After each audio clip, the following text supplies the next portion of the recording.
क्या हुआ, क्या तुम नहीं जा रहे हो? बाईजून ने बाई क्योनगलिन की ओर देखा, जो कुछ उलझन में अचानक रुक गई थी। फिर उसने चंदू की ओर देखा, और खासकर जब उसने मकड़ी के जाले जैसी दरारें देखीं तो उसकी आंखें और भी अधिक दिलचस्पी से भर गईं। क्या वह चंदू है? गू परिवार के युवा मास्टर, उनमें स्पष्ट रूप से कोई क्यों उतार चढ़ाव नहीं है, लेकिन ये स्पष्ट रूप से एक सामान्य व्यक्ति की ताकत नहीं है। कितना दिलचस्प है। बाई क्योनगलिन ने बचाए गए लेंगलिंगर को देखा, उसके दिल में राहत की सांस थी। फिर उसने बाईजून को कई दिनों में सबसे वास्तविक मुस्कान दिखाई। मैं नहीं जा रही, तुम बदबूदार बड़े भाई। बाईजून दंग रह गया और उसने अजीब तरह से अपनी निगाहें हटा लीं। एक पल सोचने के बाद उसने हाथ बढ़ाया और बाई क्योनगलिन के सिर पर हाथ फेरते हुए कहा, अगर आपको जियोलिन पसंद नहीं है तो उससे मिलने मत जाए।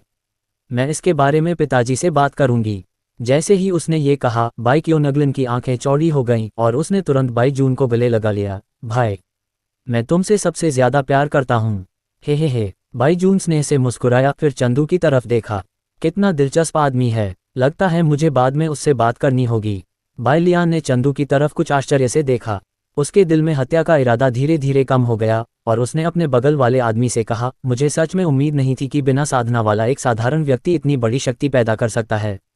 वैसे मोरोंगसी, वह आदमी वही है जिसका मैंने पिछली बार जिक्र किया था, जो तुम्हारी तरह रोमांस नहीं समझता। मोरोंगसी ने कुछ नहीं कहा। उसने चंदू की तरफ देखा, धीरे से अपनी पकड़ ढीली की और थोड़ी शर्म के साथ धीमी आवाज में कहा, मुझे वह पसंद है। बाइलियान दंग रह गई। उसने झटके से अपना सिर घुमाकर उसकी तरफ देखा। ओह माय, मुझे सच में उम्मीद नहीं थी कि गो परिवार के युवा मास्टर में इतना करिश्मा होगा। वैसे क्या उसकी ताकत कुछ ज्यादा ही नहीं है?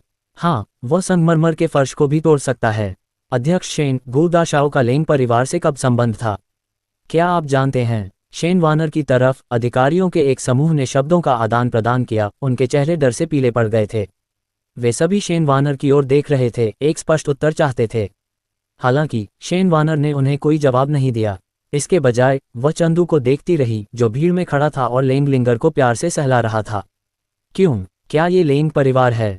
शेन वानर का दिल दुख गया, एक गहरा तेज दर्द। जब उसने लेंगलिंगर को देखा तो वह उसे पहचान गई। वह केटीवी वाली वही लड़की थी। उसने कभी उम्मीद नहीं की थी कि वह लेंग परिवार की दूसरी यंग मिस बनेगी। इसे चंदू ने उससे शादी करने की बात कही थी जब उसने पहले उससे पूरी तरह नाता तोड़ लिया था। तो चंदू जिसे पसंद करता है वह लेंगलिंग एर है। वह छोटी लड़की। शेन वानर को हार का एहसास हुआ। चंदू जिसे पसंद करता है, क्या वह लेंगलिंग एर है? नहीं। शेन वानर की पुतलियां अचानक सिकुड़ गईं और शैंपेन पकड़े हाथ कांपने लगा। नहीं नहीं नहीं। शेन वानर को कुछ याद आया। पिछले केटीवी में लेंगलिंग एर ने चंदू को जीजाजी कहा था। जीजाजी, लेंगलिंग एर की बड़ी बहन लेंग किंग क्यू। शेन वानर को लगा कि उसकी सांसें लगभग रुक गई हैं। उसने अपनी मुट्ठियां कसकर भींच लीं। उसकी निगाहें चंदू लेंग किंग क्यू पर टिक गईं। क्या लेंग किंग क्यू उसकी मंगेतर है? नहीं, नामुमकिन। मुझे यकीन नहीं हो रहा। लेंग किंग क्यू तो पहले ही ऐसी हो चुकी है। वो उसे कैसे पसंद कर सकता है? कैसे कर सकता है? नामुमकिन, बिल्कुल नामुमकिन। अगर चंदू उससे शादी कर लेता है तो फिर इतने सालों से डेटिंग न करने की मेरी जिद का क्या मतलब है? शेन वानर का चेहरा पीला पड़ गया था। वो इस सच्चाई को स्वीकार नहीं कर पा रही थी। इस पल, वानर, क्या तुम ठीक हो? जियोलिन ने शेन वानर की असामान्यता को नोटिस किया। वो आगे बढ़ा और शेन वानर को सहारा दिया, जो अपने पैरों पर लड़खड़ा रही थी। मैं ठीक हूँ। शेन वानर ने जियोलिन की चिंता महसूस की और वो मुस्कुरा दी। नहीं, मुझे आज रात एक बिजनेस पार्टनर ढूंढना ही होगा। मेरे यहाँ आने का यही मकसद है। ये सोचकर उसने गहरी सांस ली और खुद को संभाला। ...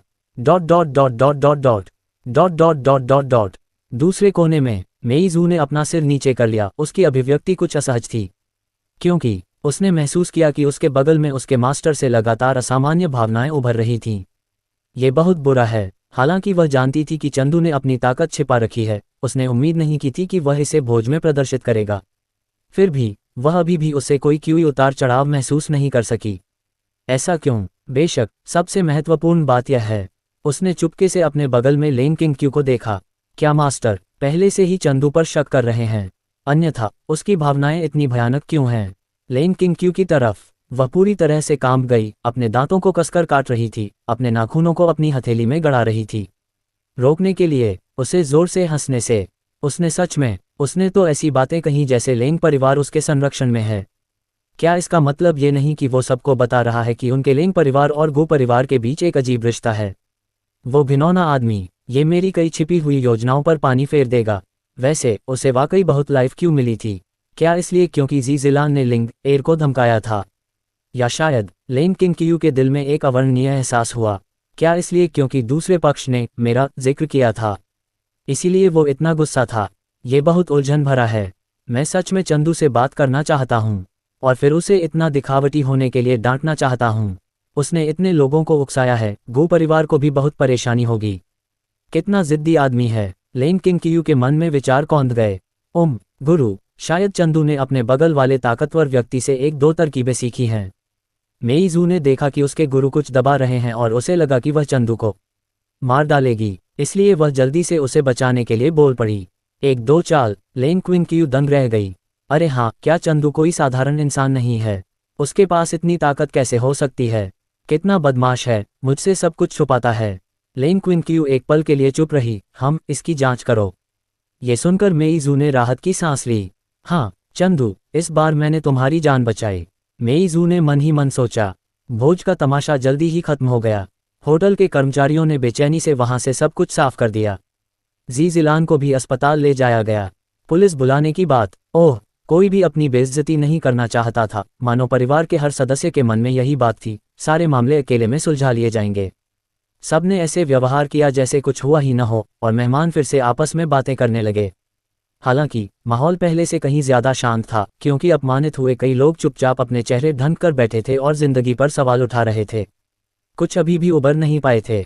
हर कोई जानबूझकर उनसे दूर रहा, दूसरी तरफ खड़ा रहा और चुपचाप बातें करता रहा। हालांकि बातचीत का विषय कॉर्पोरेट प्रदर्शन और सहयोग से हटकर गो परिवार, लेंग परिवार और पर आ गया। मैनेजर शेन गुदाशाओ आपको ढूंढने क्यों नहीं आ रहे हैं? हाँ, मैनेजर शेन गुदाशाओ लेंग लिंगर के पास क्यों रुके हुए हैं? क्या आप दोनों के बीच कुछ हुआ है? ओह, ओल्ड ली, तुम क्या कह रहे हो? अगर युवाओं में कोई समस्या भी होती है तो वो बस छोटी मोटी उलझनें होती हैं जिन्हें खाने और तोहफे से सुलझाया जा सकता है ना? कई ग्रुप बॉस जो शेन वार्नर के साथ सहयोग पर बात करना चाहते थे, अब उनकी रुचि खत्म हो गई थी। सहयोग पर तो कभी भी बात हो सकती थी, लेकिन गपशप सिर्फ अभी हो रही थी। आखिरकार जब आप बॉस बन जाते हैं और आपके पास सब कुछ होता है, तो आपको सबसे ज्यादा क्या पसंद आता है?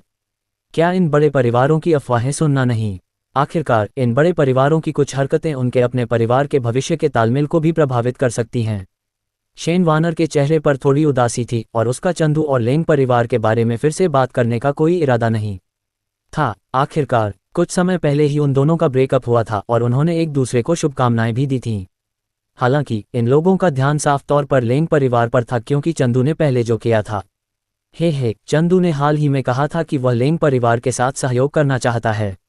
शेन वार्नर ने एक सूखी हंसी हंसी और पास ही खड़े चंदू की ओर देखा, जिसके पास लेंग लिंगर और लेंग जिंगान के अलावा किसी की भी हिम्मत नहीं थी। उसने अपने होंठ भींचे, फिर धीरे से हंसी। क्या बात है, मैं बस नमस्ते कहने जा रही हूँ, क्या तुम भी साथ आना चाहोगे? उसके इतना कहते ही कई बॉस बार बार सिर हिलाने लगे। नहीं नहीं नहीं मैनेजर शेन, आप गुदाशाओ से ज्यादा परिचित हैं, आप ही आगे बढ़िए। क्या मजाक है? कौन जानता था कि चंदू अभी भी गुस्से में है या नहीं? अगर उसने भी उन्हें पीट दिया तो बहुत बुरा होगा। शेन वार्नर ने राहत की सांस ली। उसने थोड़ा सिर हिलाया और फिर चंदू की ओर चल दी।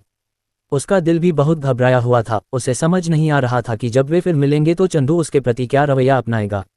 वार्नर, जियाओलिन ने भूख लगने की वजह से कुछ खाना खाया था, और जब उसने शेन वार्नर को जाते और एक खास दिशा में चलते देखा तो उसे तुरंत थोड़ा अजीब लगा। वार्नर ने उसे फोन क्यों नहीं किया? क्या उसने नहीं कहा था कि वह उसका अंगरक्षक है? ये सोचकर जियाओलिन उसके पीछे पीछे चला गया। दूसरी तरफ बाईजू ने चंदू की तरफ देखते हुए लापरवाही से पूछा, ओह वैसे कियोंगलैन, मुझे याद है कि तुम और लेंग परिवार की लेंग लिंगर अच्छी दोस्त हो, है ना? बाई कियोंगलैन, जो पहले वाले दृश्य को याद कर रही थी, ने तुरंत नाराजगी जताते हुए कहा, हम सबसे अच्छे दोस्त हैं। भाई, तुम ये क्यों पूछ रहे हो? ओह, क्या पिछली बार उसके जीजा ने तुम्हें नहीं बचाया था? मैं सोच रहा था कि क्या हमें वहां जाकर नमस्ते कहना चाहिए।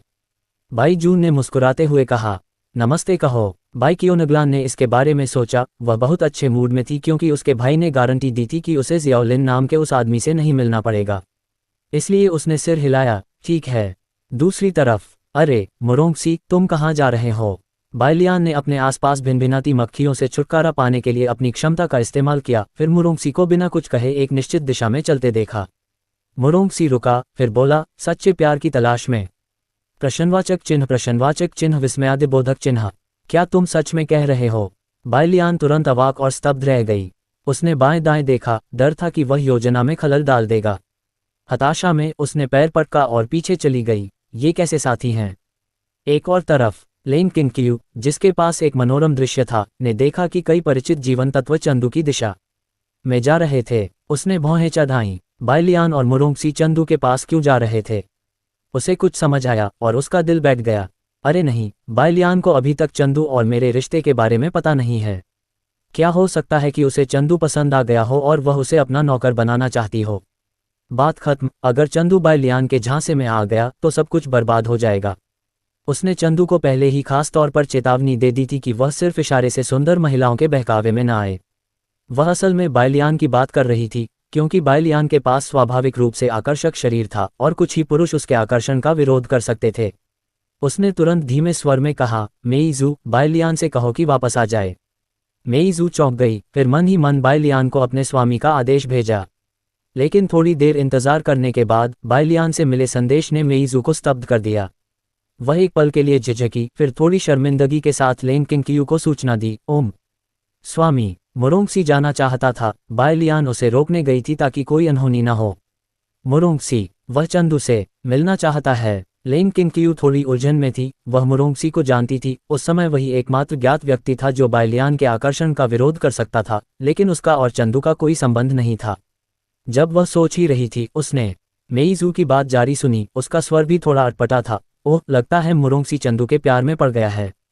लेंग किंगक्यू, हो। लेंग लिंगर अपनी कुर्सी पर चुपचाप बैठी रही, बिना कुछ बोले, हालांकि उसके सामने की मेज पर उसके पसंदीदा खाने का ढेर लगा हुआ था। चंदू एक मसालेदार खरगोश का सिर पकड़े हुए वहां आया और चुप लेंग लिंगर को देखकर थोड़ा हतप्रभ सा हो गया। वह तुरंत उसके पास गया और उसके सिर पर थपथपाया। अरे, तुम इतना गंभीर अभिनय क्यों कर रही हो? अभिनय? गंभीर अभिनय? लेंग लिंगर ने अचानक उसकी बातों पर ध्यान दिया, लेकिन चंदू का चेहरा देखकर उसका छोटा सा चेहरा लाल हो गया और उसने जल्दी से अपना सिर फिर से नीचे कर लिया। चंदू ने धीरे से 2 प्रश्नवाचक चिन्ह बनाए। उसने अपने बगल में लेंग जिंगोन की ओर देखा। अंकल लेंग, इस नन्हे बदमाश को क्या हो गया है? क्या मैंने उस जीजिलान को पहले ही सबक नहीं सिखा दिया? उसने मुझे अंकल लेंग कहा था, मैं इसके लायक कैसे हो सकता हूँ? लेंग जिंगोन के दिल में एक गर्मजोशी फैल गई। उसने अपना गला साफ किया। शायद वह चौंक गई थी। नहीं, वह नहीं चौंकी थी। लेंग शिंगोन, तुम बूढ़े जा यूगो, चुप रहो। लेंग लिंगर ने आखिरकार लेंग शिंगोन को घूरते हुए कहा, क्या तुम मजाक कर रहे हो? यूं ही मेरे बारे में अफवाहें फैला रहे हो? धप। लेंग शिंगोन को लगा जैसे कोई तीर उसकी छाती में चुभ गया हो। उसका पूरा शरीर काला और सफ़ेद हो गया और उसने अपना सिर नीचे कर लिया। बीवी, मैंने तुमसे कहा था न कि मुझे इस तरह की महफिलें पसंद नहीं। चंदू हंसा और हाथ बढ़ाकर लेंग लिंगर का सिर जोर से सहलाया। ये ज़ायुगो, ये और ज़ायुगो, वो क्या है? तुम अपने बड़ों से कैसे बात करते हो? अरे बदमाश, तुम्हें सबक चाहिए। चंदू अब और सह नहीं सका। उसने चंदू की कलाई पकड़ ली, जो दोनों हाथों से अपना सिर ढके हुए थी। फिर उसने ऊपर देखा, चंदू को गौर से घूरते हुए। लेकिन उसके भ्रमित भाव देखकर उसका छोटा सा चेहरा, न चाहते हुए भी, फिर से लाल हो गया। उसने एक गहरी सांस ली और चंदू का हाथ छोड़ दिया। फिर अपना चेहरा ढांकते हुए वह चिल्लाए, आहा हा, ये कितना परेशान करने वाला है। ज़ायुगो, तुम्हें यहाँ क्यों आना पड़ा? प्रश्नवाचक चिन्ह। क्या यह अच्छा नहीं है कि मैं तुम्हें बचाने आया? चंदू कुछ अवाक रह गया। इस छोटी सी बच्ची की सेवा करना वाकई मुश्किल था। और जैसे ही वह अवाक हुआ, अगले ही पल, शुभ संध्या चंदू, एक जानी पहचानी आवाज आई। आवाज सुनकर चंदू ने मुड़कर देखा। शेन वानर मुस्कुराते हुए आगे बढ़ीं। आज उन्होंने एक शानदार गाउन पहना हुआ था, बालों को पिनअप किया हुआ था, जिससे उनकी पहले से ही खूबसूरत छवि और भी निखर रही थी। लेंग लिंगर ने भी ऊपर देखा और जब उन्होंने देखा कि यह शेन वानर है, तो उन्हें तुरंत लगा जैसे उनका सामना किसी दुर्जय दुश्मन से हो रहा है। थोड़ी घबराई। शेन वानर, वह यहाँ क्या कर रही हैं? चंदू भी स्वाभाविक रूप से उलझन में थे कि वह यहाँ क्यों आए हैं। क्या उन्होंने पहले ही उनसे नाता नहीं तोड़ लिया था? फिर भी एक दयालु युवा स्वामी की अपनी छवि को बनाए रखते हुए उन्होंने मुस्कुराते हुए उनका अभिवादन किया। शुभ संध्या राष्ट्रपति शेन। राष्ट्रपति शेन, हो। शेन वानर का दिल दुख गया।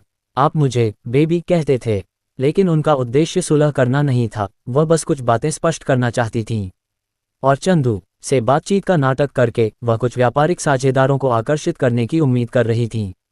हालांकि बहुत अनिच्छुक, शेन वार्नर ने पाया कि चंदू को खोने के बाद उसके व्यवसाय में बार बार बाधाएं आ रही थीं। शुभ संध्या, मुझे आपसे यहाँ मिलने की उम्मीद नहीं थी, क्योंकि आपको पहले इस तरह के आयोजनों में आना पसंद नहीं था।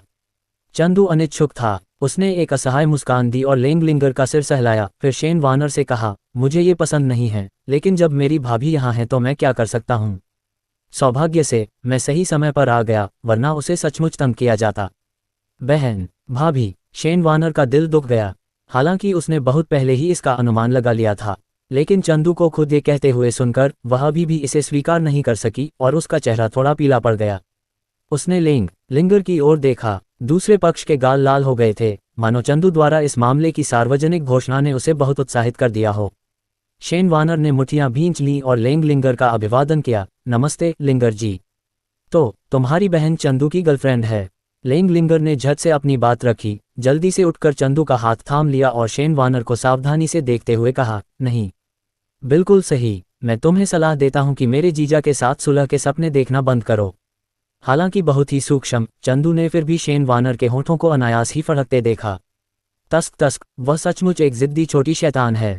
चंदू ने लिंगर के सिर पर थपथपाते हुए धीरे से हंसते हुए कहा, लिंगर, बकवास बंद करो। राष्ट्रपति शेन जैसी मजबूत महिला को कौन सा आदमी नहीं मिल सकता। मुझे यकीन है कि वह अतीत के बारे में नहीं सोचेगी। लिंगर ने अपना सिर ढक लिया और चंदू को घूरने लगी। असंतोष में, कमीने, मैं उस घिनौनी औरत से निपटने में तुम्हारी मदद कर रही हूं और तुम उसके लिए आवाज उठा रहे हो। शेन वार्नर ने एक सूखी हंसी दी। एक निश्चित उत्तर पाकर उसे सचमुच अंदर से थोड़ा खालीपन महसूस हुआ। ऐसा एहसास था मानो इतने सालों की मेहनत बेकार चली गई हो। शेन वार्नर ने फिर भी हार नहीं मानी। उसने चंदू की ओर देखा और पूछा, क्या तुम सच में।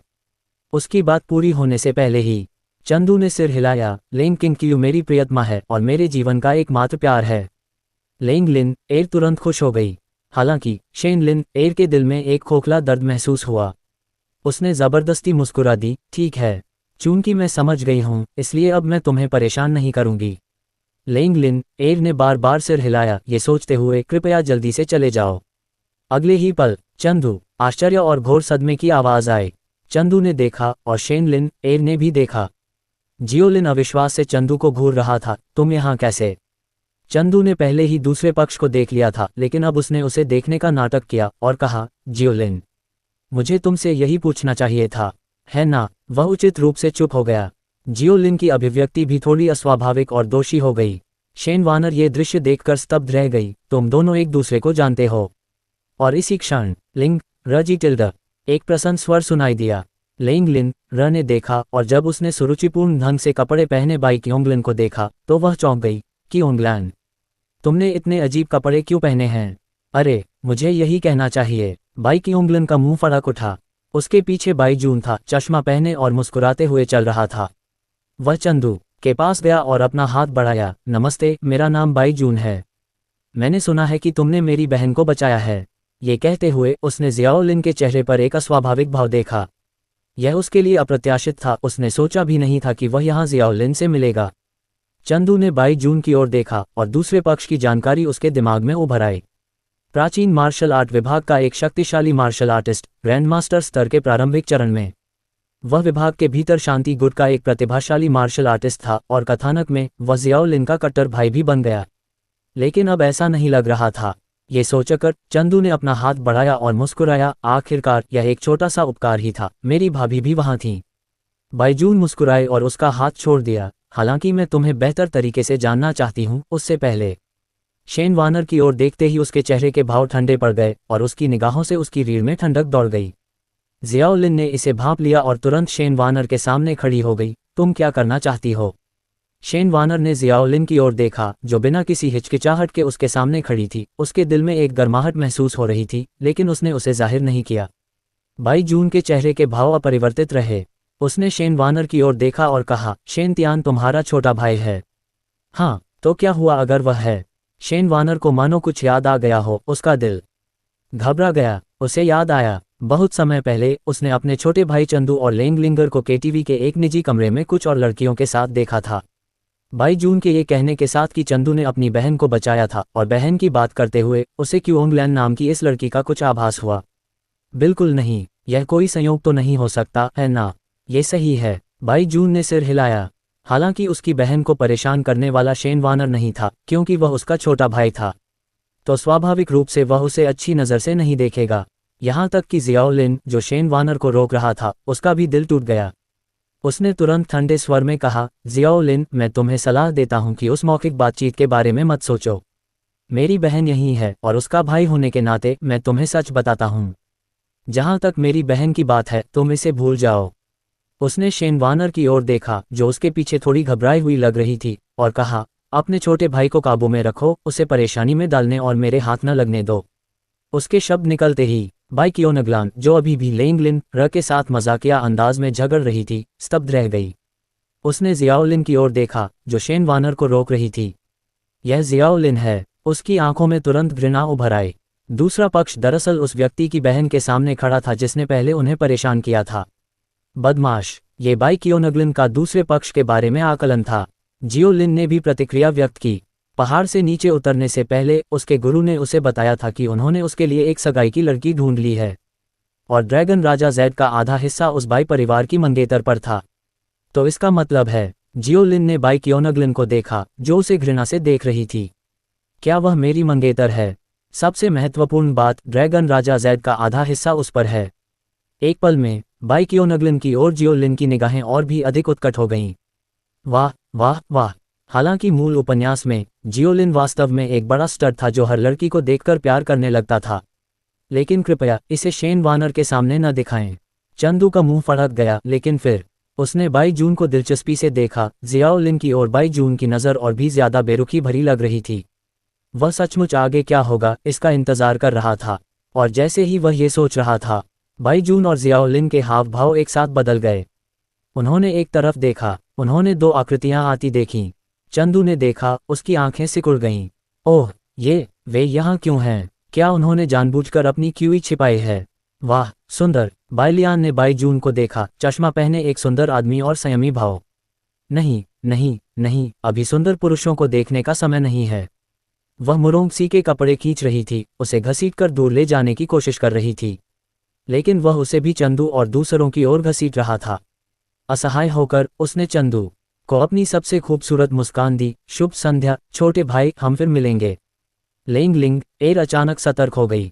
लेंग किंग कियू भी अचानक सतर्क हो गई। चंदू ने सिर हिलाया, फिर कुछ उलझन में पूछा, क्या कुछ गड़बड़ है? लेंग लिंग एर ने राहत की सांस ली। लेंग किंग कियू ने भी राहत की सांस ली।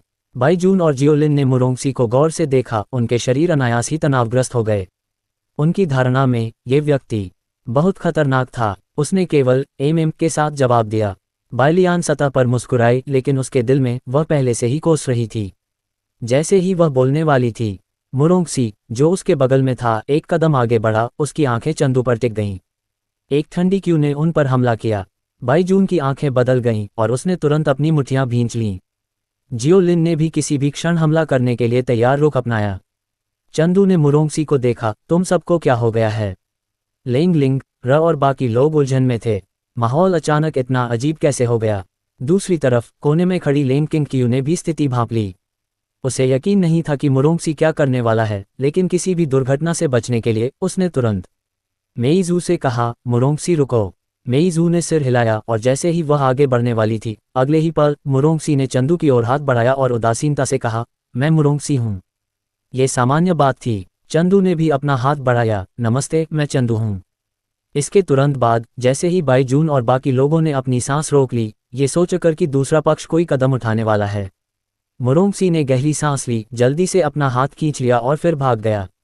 अरे, मेरा इंतजार करो। ये देखकर बाइलियान ने जल्दी से आवाज लगाई, फिर चंदू को एक हल्की सी हंसी दी और फिर उसके पीछे भाग गया, एक हतप्रभ भीड़ को पीछे छोड़ते हुए। यह क्या था? चंदू हैरान था, लेकिन बाई जून और जियाओलिन ने एक दूसरे को देखा। उनकी पीठ पर ठंडा पसीना छूट रहा था। यह इंसान कितना ताकतवर है! मुरोंगसी की खतरनाक आभा ने बाई जून और जियाओलिन को तुरंत तनाव की स्थिति में डाल दिया। मुरोंगसी और बाइलियान को तेजी से जाते देख बाई जून के चेहरे पर गंभीरता छा गई। इतना छोटा सा भोज वास्तव में एक ऐसी जगह थी जहां छिपे हुए ड्रैगन और दुबके हुए बाघ रहते थे। क्या वाकई इस दुनिया में इतने शक्तिशाली मार्शल आर्टिस्ट थे, जैसा कि पाताल लोक के महल से उम्मीद की जा सकती है? जियाओ लिन ने राहत की सांस ली। अगर यह पहले होता तो वह दूसरे पक्ष को इतनी गंभीरता से नहीं लेता। आखिरकार वह न केवल एक जीनियस था, बल्कि उसे ड्रैगन राजा जैद का आशीर्वाद भी प्राप्त था। बहुत जल्द ही वह दूसरे पक्ष से आगे निकल जाता, लेकिन अब अपनी साधना गति बढ़ाने के लिए उसका सबसे महत्वपूर्ण भरोसा खत्म हो गया था। हालांकि उसकी साधना गति अभी भी सामान्य मार्शल आर्टिस्ट से तेज थी, लेकिन पहले की तुलना में ये स्वर्ग और पृथ्वी के समान थी। तो जियाओ लिन ने बाई क्योंगलिन को फिर से उत्कट आंखों से देखा। वह इसे महसूस कर सकता था, वह महसूस कर सकता था कि उस पर कुछ ऐसा था जो उसके ड्रैगन किंग जेड के समान स्रोत से उत्पन्न हुआ था।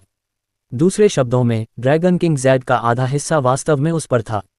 इसके अलावा उसने ये भी महसूस किया कि बाई क्योंगलिन पर साधना का कोई आभामंडल नहीं था।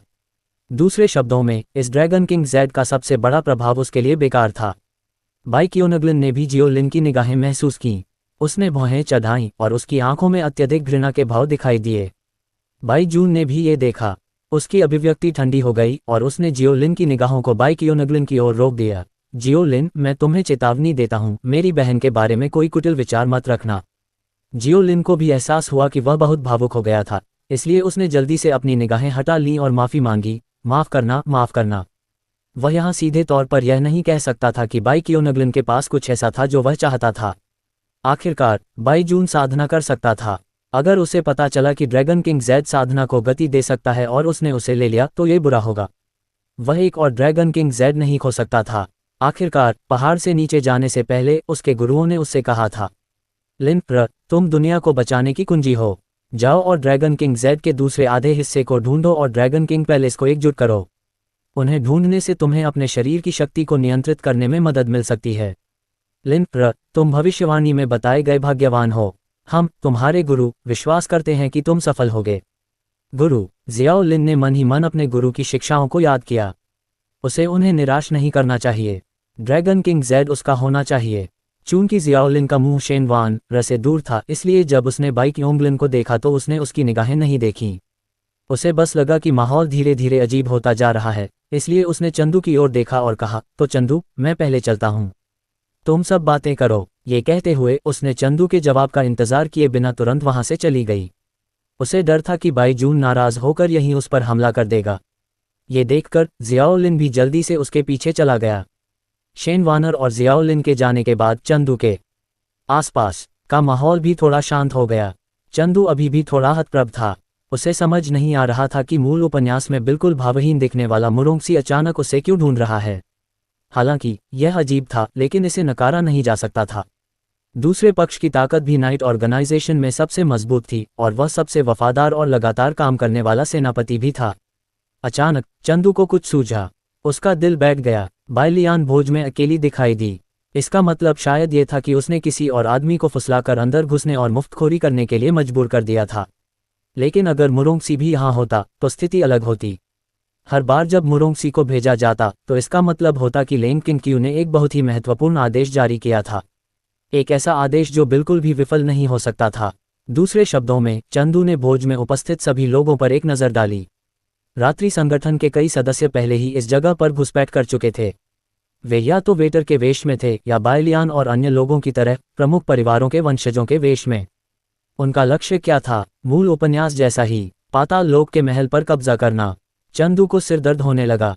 उसने शुरू में सोचा था कि लेंग किंग मूल उपन्यास जैसा काम नहीं कर पाएगी क्योंकि उसकी आंखें अभी ठीक नहीं हुई थीं। लेकिन अब ऐसा लग रहा था कि ऐसा बिल्कुल नहीं था। खैर, ये सब मूल लेखक की गलती थी। खलनायक के सहायक पात्रों, कथानक और पृष्ठभूमि का वर्णन बहुत कम था।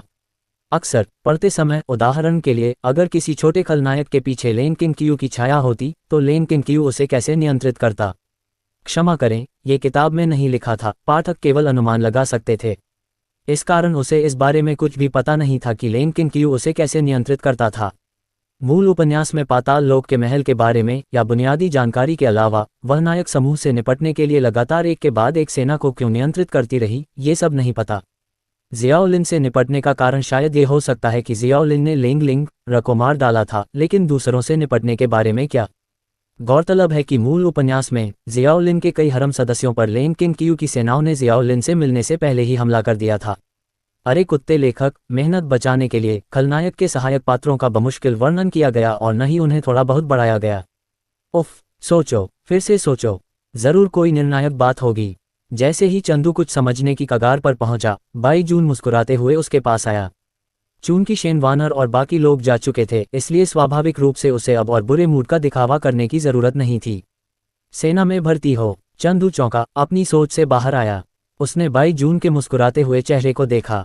वह तुरंत समझ गया कि जब दूसरे पक्ष ने सेना में भर्ती हो कहा, तो बहुत संभावना है कि वह उसे मार्शल आर्टिस्ट विभाग में शामिल कराना चाहता था। क्या उसने जो ताकत दिखाई, उससे दूसरे पक्ष को लगा कि वह एक मार्शल आर्टिस्ट है। वह मना करने ही वाला था, लेकिन चंदू को कुछ सूझा, इसलिए उसने न तो मना किया और न ही सहमति दी, बस स्पष्ट रूप से कहा, सेना में भर्ती हो रहा हूँ, है ना? मैं इस पर विचार करूंगा। जब लेंग लिंगर ने यह सुना तो वह इसे बर्दाश्त नहीं कर सकी। अगर चंदू सैनिक बनने चला गया तो परिवार में कोई पुरुष नहीं होगा। नहीं नहीं जीजाजी, आप सैनिक नहीं बन सकते। अगर आप चले गए तो बड़ी बहन और मैं क्या करेंगे? लेंग लिंगर ने तुरंत शोर मचाया। फिर उसने बाई जून को घूर कर देखा। अरे, तुम मछली जैसी आंखों वाले चश्मे वाले मेरे जीजा को ऐसा भयानक विचार क्यों दे रहे हो? लिंगर जी टिल्ड, मेरा भाई बहुत बुरा इंसान है। वह हर बार वापस आने पर किसी न किसी को सेना में भर्ती होने के लिए वापस लाता था। भले ही दूसरे मना कर दें, फिर भी वह उन्हें घसीट कर साथ ले जाने पर अड़ा रहता था। इस बिंदु पर बाई कियोनगलन ने भी लेंग लिंगर की बांह पकड़ ली और अपने ही भाई को बेच दिया। बाई जून का मुंह फड़क उठा। ये बंदा अभी भी कुछ इस तरह चिल्ला रही थी, मैं अपने भाई से सबसे ज्यादा प्यार करती हूँ। आह, वह छोटी उम्र में अभी भी ज्यादा प्यारी थी। हालांकि इस यात्रा में किसी मनभावन जीनियस से मिलना दुर्लभ था। वह हार नहीं मानना चाहता था, इसलिए उसने चंदू से कहा, चंदू चलो थोड़ी देर अकेले में बात करते हैं। चंदू ने यह सुनकर सिर हिलाया। ठीक है। वे बैंक्वेट हॉल के एक कोने में पहुंचे। बाई जून ने सीधे कहा, चंदू क्या तुम जानते हो कि इस दुनिया में आम लोगों के अलावा एक मार्शल आर्टिस्ट नाम का भी अस्तित्व है? उसने यह बात अपने विचार के बाद सीधे कही, यह मानते हुए कि चूंकि गो परिवार जियांगहाई में एक शीर्ष परिवार था, चंदू उनका इकलौता बेटा होने के नाते उन्हें इस बात से पूरी तरह अनजान नहीं होना चाहिए था कि इस दुनिया में मार्शल आर्टिस्ट मौजूद हैं, या कम से कम उनके बारे में कुछ जानकारी तो होगी ही। बेशक बाई जून गलत था, क्योंकि मूल उपन्यास का चंदू वाकई बहुत सुरक्षित था और इसलिए उसे मार्शल आर्टिस्ट से जुड़ी जानकारी साफ नहीं थी। इसी वजह से चंदू अपनी मृत्यु तक बिना किसी साधना के एक बेकार इंसान बना रहा। मुझे पता है, लेकिन इसका तुम्हारे सेना में भर्ती होने से क्या लेना देना है? चंदू हल्के से मुस्कुराया, तुम ऐसा तो नहीं कहोगे कि मैं एक साधना जीनियस हूँ, इसलिए तुम मुझे अपने मार्शल आर्टिस्ट विभाग में खींचना चाहते हो, है ना? ये सुनकर बाई जून के चेहरे पर शर्मिंदगी के भाव दिखाई दिए। वह सचमुच यही कहना चाहता था। ये देखकर कि चंदू सब कुछ जानता है, उसने अब इतना गहरा होने का दिखावा करना छोड़ दिया और आगे बोला, ये बिल्कुल वैसा ही है जैसा तुमने सोचा था। जब तुमने पहले ज़ीज़िलान को अनुशासित किया था तो तुमने ये भी देखा होगा कि तुम्हारी ताकत बहुत असाधारण थी, है ना? चंदू ने एक पल सोचा, फिर जवाब दिया, मैं भी नियमित रूप से कसरत करता हूँ। बाई जून, कसरत करने से स्पष्ट रूप से संगमरमर नहीं टूट सकता, ठीक है? क्या आपको लगता है कि आप किसी प्रकार के राक्षस मांसपेशी वाले व्यक्ति हैं? बाई जून ने लगभग शाप दिया। उन्होंने एक गहरी सांस ली, अपने चश्मे को ऊपर किया और फिर मुस्कुराते हुए कहा, हे, इसका आपकी फिटनेस से कोई लेना देना नहीं है। ये बहुत संभव है कि आपके शरीर में आपकी सच्ची क्यूई जागृत हो गई हो। सच्ची क्यूई जागृत? चंदू ने भ्रम की मुद्रा बनाई। बाई जून ने धैर्यपूर्वक समझाया, यह एक घटना या निष्कर्ष है जिसे हमारे प्राचीन मार्शल आर्ट विभाग ने पिछले कुछ दशकों में खोजा है। बहुत समय पहले हम हमेशा मानते थे कि एक मार्शल कलाकार बनने के लिए किसी को हमारे पूर्वजों द्वारा सच्ची क्यूई की खेती करने के लिए छोड़े गए प्राचीन ग्रंथों का सावधानीपूर्वक अध्ययन करना होगा। उद्धरण चिन्ह। लेकिन हाल के दशकों में यह विचार पलट गया है। उसने चंदू की ओर देखा। हमने पाया है कि कुछ सामान्य लोग कुछ खास परिस्थितियों में अपने शरीर में स्वतः ही सच्ची क्यूई जागृत कर सकते हैं। इस प्रकार वे स्वाभाविक मार्शल आर्टिस्ट बन जाते हैं। हमारे विभाग का एक मुख्य कार्य वर्तमान में इन स्वाभाविक मार्शल आर्टिस्टों को ढूंढना है जो स्वतः ही सच्ची क्यूई जागृत कर लेते हैं और उन्हें प्रशिक्षण के लिए विभाग में वापस लाना है। ऐसे नायक बनना जो सामाजिक स्थिरता बनाए रखें। चंदू ने ये सुना और सिर हिलाया, तो मैं उन स्वाभाविक मार्शल आर्टिस्टों में से एक हूं जिनके बारे में आप बात कर रहे हैं। चंदू की इच्छा देखकर बाई जून की आंखें खुशी से चमक उठीं और वह मुस्कुराया, हाँ, ये बहुत अच्छी बात है कि तुम समझ सकते हो। तो क्या तुम हमारे साथ आने के लिए तैयार हो? उसने चंदू की ओर उम्मीद भरी नजरों से देखा। इस बीच चंदू गहरी सोच में डूब गया। मार्शल आर्टिस्ट विभाग, इसमें कई गुट हैं और मूल कथानक में इसकी बहुत महत्वपूर्ण भूमिका है। इससे भी महत्वपूर्ण बात यह है कि इसके भीतर एक खास अस्तित्व भी है। कुछ सोचने के बाद चंदू ने फिर भी अस्पष्ट उत्तर दिया, जैसा कि तुम देख सकते हो, मैंने अभी तक इस पर पूरी तरह से विचार नहीं किया है। चंदू एक छोटे शैतान की ओर मुस्कुराया जो उनकी ओर देख रहा था। मेरी शादी होने वाली है, मुझे अपने परिवार को प्राथमिकता देनी है। शादी? भाई जून ने चंदू की निगाहों का अनुसरण किया और तुरंत उसे कुछ समझ आ गया। लेंग परिवार की युवा कुमारी, लेंग किंगक्यू, ये वाकई अप्रत्याशित है कि ये दोनों परिवार एक साथ आ सकते हैं। भाई जून मुस्कुराया, अपनी समझ का संकेत देते हुए, हम आपका यहाँ कभी भी स्वागत है। अगर आपका इरादा है तो आप मुझे कॉल कर सकते हैं। ये कहते हुए भाई जून ने अपना फ़ोन निकाला, वीएक्स खोला और चंदू की तरफ मुस्कुराते हुए कहा, आओ आसानी से संपर्क करने के लिए एक दूसरे को दोस्त बना लें। ठीक है। वापस लेंग लिंगर की तरफ, जीजा जी, आप क्या कहते हैं? क्या आप सचमुच सेना में भर्ती होने वाले हैं? लेंग लिंगर ने घबराहट से चंदू की तरफ देखा, उसे डर था कि कहीं वह सिर हिला न दे। चंदू ने ये सुनकर सिर हिलाया, चिढ़ाते हुए, नहीं, आपके जीजाजी की भी आपकी जैसी ही एक खूबसूरत बड़ी बहन है, मैं आपको छोड़कर नहीं जा सकता। लेंग लिंगर ने चंदू को अपनी बड़ी बहन की तारीफ करते देखा, उसे लगा जैसे वह अपनी ही तारीफ कर रहा हो। वह खुशी से खिलखिला उठी, उसका दिल भी काफी सुकून से भर गया। हे, मुझे पता था कि जीजाजी हमें छोड़कर नहीं जा सकते।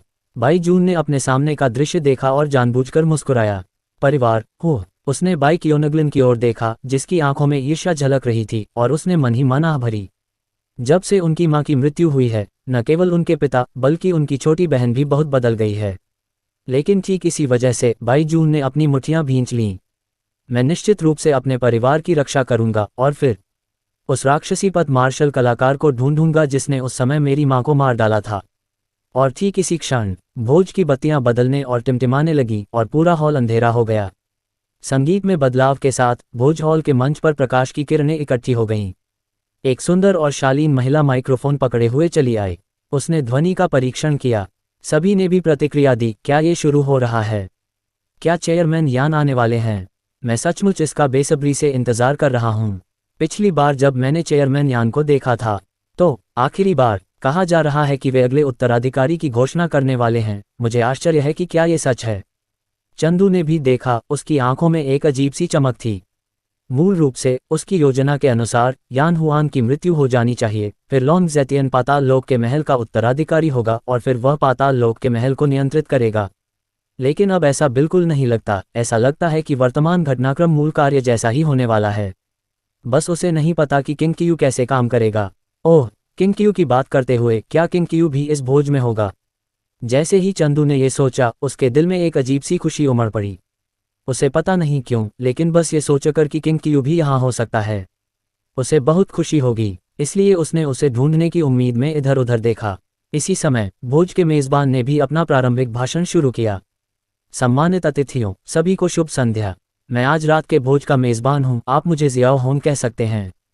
सबसे पहले मैं सभी सम्मानित अधिकारियों का धन्यवाद करना चाहता हूं कि उन्होंने अपने व्यस्त कार्यक्रम से समय निकालकर इसमें भाग लिया। लेंग लिंगर भाई कियोनगलिन के हाथ में हाथ डाले भोज की कुर्सियों पर एक साथ बैठ गईं। सुनते सुनते दोनों को ऊब होने लगी। लेंग लिंगर ने शिकायत की, इस महिला के भाषण का खाका बिल्कुल हमारी प्रिंसिपल के उद्घाटन समारोह के भाषण जैसा क्यों है? क्या उन्होंने पटकथा लिखने के लिए एक ही व्यक्ति को नियुक्त किया था? भाई कियोनगलिन ये सुनकर मुस्कुराई, शायद यह उसी स्टूडियो ने तैयार किया होगा। भाई जून चुपचाप सुनती रही। पाताल लोक का महल मालिक बदलने वाला है। क्या यान हुआंग के नाम से मशहूर वह व्यक्ति आखिरकार समय के क्षरण का शिकार हो गया है? जरूरी नहीं, अफवाह है कि वह उस लड़ाई में घायल हो गया था। भाई जून ने लेंग लिंगर की तरफ देखा, उसकी आंखों में दया की झलक थी। बेचारी बच्ची, उसने छोटी उम्र से ही उस घटना को झेला है। वह सोच रहा था कि क्या चंदू को इसके बारे में पता होगा। हालांकि उसे याद आया कि गो परिवार ने उस समय राक्षसी पथ के विरुद्ध उस कुल विनाश युद्ध में भाग नहीं लिया था। चंदू के बारे में सोचते हुए भाई जून ने दाएं बाएं देखा। वह अचानक ठिठक गया, ये देखकर कि जिस जगह चंदू खड़ा था वह अब खाली थी। चंदू कहाँ है? लेंग किंगक्यू की तरफ मेइजू ने मेजबान के प्रवेश और रोशनी के मंद होने को देखा। वह ये भी समझ गई थी कि रात का अंधेरा ही उनके अभिनय का समय है। इसलिए उसने अपने बगल में खड़े लेंग किंगक्यू से कहा, गुरु, हम अपना काम शुरू कर सकते हैं। यान वांग हॉल के हॉल मास्टर के मंच पर आने में अभी कुछ समय है। ये समय जब सभी लोग भाषण और प्रदर्शन देख रहे होते हैं, हमारे लिए अभिनय करने का सबसे अच्छा समय है। ये सुनकर लेंग किंगक्यू ने चुपचाप सिर हिला दिया। ये भोज 2 भागों में विभाजित था। पहले भाग में अभिनेताओं और सितारों के प्रदर्शन होंगे, जो दूसरे भाग की ओर ले जाएगा। उसके बाद ही पाताल लोक के हॉल मास्टर मंच पर प्रकट होंगे, और उन्हें जो करना था वह ये था कि यान हुआंग के मंच पर आने से पहले दूसरे पक्ष को नियंत्रित करके उसे रात्रि संगठन की कठपुतली में बदल दें। और ये तरीका बहुत सरल था। लेन किंगक्यू ने अपनी आंखें खोलीं, उनके भीतर के रून धीरे धीरे घूम रहे थे और रात के अंधेरे में गहरे हरे रंग की पुतलियां दिखाई देने लगीं। बुरी नज़र की शक्ति का उपयोग करके वह दूसरों के जीवन सार को अवशोषित कर लेती और उसे पाताल लोक के हॉल मास्टर को वापस भेज देती। इसे वापस भेजकर वह न केवल दूसरे पक्ष के जीवन को बढ़ा सकती थी, बल्कि उसे नियंत्रित करने का लक्ष्य भी प्राप्त कर सकती थी। यह इन आंखों की क्षमताओं में से एक थी। ये समतुल्य विनिमय की क्षमता थी और यह अनिवार्य भी थी। कार्रवाई के लिए तैयार हो जाओ, लेन किंगक्यू ने उदासीनता से आदेश दिया। लेन किंगक्यू ने इस ऑपरेशन में अपार विश्वास दिखाया। अंधेरे में मेईजू की क्षमताएं उल्लेखनीय रूप से बढ़ गई थीं। उसकी क्षमता उनके सभी सदस्यों की आभा को छिपा सकती थी। एक बार ऑपरेशन शुरू हो जाने पर फिर सभी अंधेरे में विलीन हो जाते और कोई भी उन्हें खोज नहीं पाता। यहाँ तक कि उसकी और मेईजू की वर्तमान स्थिति भी विशेष साधनों से छिपा दी गई थी। कोई भी उन्हें खोज नहीं पाता, न ही कोई इस स्थान के पास भी आ पाता। मेईजू ने सिर हिलाया, जैसे ही वह अपने स्वामी का आदेश देने वाली थी। अचानक, नमस्ते, क्या हम पहले कहीं मिले हैं? एक आवाज़ उनके दोनों कानों में पड़ी। लेन किंगक्यू स्तब्ध रह गया और मेईजू को और भी बेतुका लगा। दोनों ने सिर घुमाकर देखा। उन्होंने देखा कि चंदू पास आया है और लेन किंगक्यू को उत्सुकता से देख रहा है। विस्मयादिबोधक चिन्ह, विस्मयादिबोधक चिन्ह। नहीं, तुम हमें देख सकते हो। मेईजू चौंक गई, लेन किंगक्यू भी चौंक गई। एक पल के लिए तीनों चुप हो गए। मंद रोशनी वाले भोज कक्ष में 3 लोग एक दूसरे को घूर रहे थे। मेईजू घबरा रही थी। जरा रुको, ये व्यक्ति चंदू है ना? मेरी क्षमता भी सक्रिय है ना? फिर चंदू उन्हें क्यों देख सकता है और उनके पास भी जा सकता है? ऐसा क्यों है? हालांकि लेन किंगक्यू शांत दिखाई दे रही थी, वह वास्तव में अंदर से बहुत घबराई हुई थी। अरे नहीं, चंदू ने उन्हें क्यों देखा? ऐसा नहीं होना चाहिए। अब ये खत्म हो गया है, उसने वास्तव में उन्हें देखा था। नहीं नहीं, शांत हो जाओ। लेन किंगक्यू ने अपनी मुट्ठियां भींच लीं। उसने और मेईजू ने न केवल अपनी क्यूई छिपाई थी, बल्कि अपना रूप भी बदल लिया था। यहाँ तक कि चंदू भी उन्हें सीधे नहीं पहचान सका। नहीं, ये कहना चाहिए कि यह तथ्य कि वह उनके पास जा सकता है और उनसे बात कर सकता है, उसे पहले ही बहुत हैरान कर चुका था। उनके भेष को देखना केवल एक मूर्ख का सपना होगा। दूसरी ओर चंदू थोड़ा उत्सुक था। वह मूल रूप से लेन किंगक्यू की तलाश करने का इरादा रखता था। एक नज़र में ही उसने कोने में खड़े 2 लोगों को देखा, जो अपनी जगह से बेपरवाह लग रहे थे। मेईजू को अभी के लिए एक तरफ कर दिया। असल में घूंघट वाली औरत ने उसे डेजावू का एहसास दिलाया। जैसे जैसे वह पास आता गया, ये जाना पहचाना एहसास और भी गहरा होता गया। चंदू की संदिग्ध निगाहों को महसूस करते हुए लेन किंगक्यू ने खुद को शांत किया। शांत हो जाओ। खैर, उसका रूप बदल गया है और उसकी आवाज़ भी बदल सकती है। इस समय उसे बस इतना ध्यान रखना था कि वह ऐसा कुछ न करे जिससे चंदू को उसकी पहचान पता चल जाए। इसलिए लेन किंगक्यू बोली। उसकी आवाज़ आकर्षण से भरी हुई थी, जो खुद लेन किंगक्यू से कुछ साल बड़ी लग रही थी। उसने चंदू को बेवजह देखा। उसकी आंखों में एक अजीब सी मस्ती थी, मानो सोच रही हो कि परिवार का कौन सा युवा स्वामी इतना अनजान है कि उसके पास आ रहा है। हम छोटे भाई, क्या हम पहले कहीं मिले हैं? अगर तुम ऐसा कहोगे तो क्या बड़ी बहन यह मान लेगी कि तुम छेड़खानी कर रहे हो? जैसे ही लेन किंगक्यू की चिढ़ाने वाली आवाज़ निकली, मेईजू कांप उठी। हिस, क्या यही लहजा उसके मालिक इस्तेमाल करते होंगे? लेन किंगक्यू को अंदर ही अंदर बहुत शर्मिंदगी महसूस हुई। धिक्कार है, अपनी पहचान छिपाने के लिए उसके पास ऐसा करने के अलावा कोई चारा नहीं था। वैसे भी वह पहले भी मेईजू के सामने चंदू के साथ ऐसा कर चुकी थी, इसलिए अब कोई फर्क नहीं पड़ता था। ये सुनकर चंदू थोड़ा अचंभित हुआ। उसने अपने सामने खड़ी महिला की ओर देखा, जिसका चेहरा काले घूंघट से ढका हुआ था और बोलने में झिझक रही थी। कितना अजीब है। हालांकि आवाज़ गलत थी और वह किंगक्यू से बहुत बड़ी लग रही थी। वो अब भी इतनी जानी पहचानी क्यों लग रही थी? खासकर जब से उसने बोलना शुरू किया है, वो और भी ज़्यादा जानी पहचानी लग रही थी। और भी ज़रूरी बात, उसके मन में उसके सामने विनम्रता का दिखावा करने का ख्याल भी नहीं आ रहा था। ये सोचकर चंदू ने सिर हिलाया, हल्की सी खांसी और कहा, नहीं नहीं नहीं, बस इसलिए कि मैडम आपका फिगर मेरी प्रेयसी से मिलता जुलता है तो मैं खुद को रोक नहीं पाया, ये सोचकर कि वो भी इस भोज में आई होगी। लेंग किंगक्यू ने सवालिया निशान लगाया। हालांकि चंदू को उसकी असली पहचान का पता नहीं चला था, फिर भी उसकी बात सुनकर वो इतनी नाराज़ क्यों हो गई? हाँ, ये तो वो एहसास है। मुझे पता है कि चंदू जिस शख्स के साथ फ्लर्ट कर रहा है वो मैं हूँ, लेकिन मुझे ये भी पता है कि जिस शख्स के साथ वो फ्लर्ट कर रहा है उसकी शक्ल में नहीं हूँ, इसलिए मुझे बहुत गुस्सा आ रहा है। चंदू ने देखा कि उसके सामने खड़ी खूबसूरत औरत का व्यवहार बदल गया है। उसके होंठ थोड़े मुड़े हुए थे और वह धीरे से हंसी, उसकी सजीली आवाज़ भी बाहर आ रही थी। छोटे भाई, क्या तुम्हें पता है कि तुम्हारे फ्लर्ट करने के तरीके पुराने हो गए हैं? ये कहते हुए उसने हाथ बढ़ाकर चंदू की ठुड्डी पर चुटकी काटी, उसे ऊपर नीचे छेड़ा और फिर सिर हिलाया। उसके स्वर में एक अफसोस की झलक थी। कितना अफसोस है? हालांकि तुम अच्छे दिखते हो। उद्धरण चिन्ह। लेकिन बड़ी बहन को तुम्हारे जैसे तुच्छ आदमी पसंद नहीं है। ये कहने के बाद उसने अपना हाथ छोड़ा, चंदू की ओर देखा और उदासीनता से बोली, तुम्हारा जाहिर है एक प्रिय है, फिर भी तुम बाहर हर जगह फ्लर्ट करते हो। क्या तुम्हें पता है कि इससे घर पर तुम्हारी प्रियतमा बहुत दुखी और दुखी होगी? चंदू हक्का बक्का होकर सुनता रहा। उसने अपने सामने खड़ी महिला की ओर देखा जिसका चेहरा वह साफ नहीं देख पा रहा था। फिर उसने महिला के बगल वाली महिला की ओर देखा। मेइजू, क्या ये व्यक्ति तुम्हारी दोस्त है? यह इतनी आत्ममुग्ध क्यों है? लेन किंगकियू। मेइजू। लेन किंगकियू ने अकड़कर अपना सिर घुमाया और बगल में घबराई हुई मेइजू की ओर देखा और बोली, मेइजू, क्या तुम उसे जानती हो? क्या हो रहा है? चंदू ने मेइजू को क्यों पहचाना? नहीं, होना तो यह चाहिए था कि चंदू ने मुझे क्यों नहीं पहचाना। नहीं, क्या यह अच्छी बात नहीं है कि उसने मुझे नहीं पहचाना? पर मैं इतनी दुखी क्यों हूँ? धिक्कार है, मुझे इतना परेशान करने में चंदू का ही दोष है। तुम यहाँ क्यों आई? आह! लेन किंगकियू ने अपनी मुट्ठियाँ भींच लीं, मेइजू के जवाब का इंतजार करते हुए। मेइजू पहले से ही बहुत घबराई हुई थी क्योंकि उसने अपना रूप नहीं छिपाया था, इसलिए चंदू का उसे पहचान लेना स्वाभाविक था। लेकिन ऐसा इसलिए भी था क्योंकि उसने कभी नहीं सोचा था कि वह और उसका मालिक जिस स्थान पर थे उसे कोई खोज लेगा।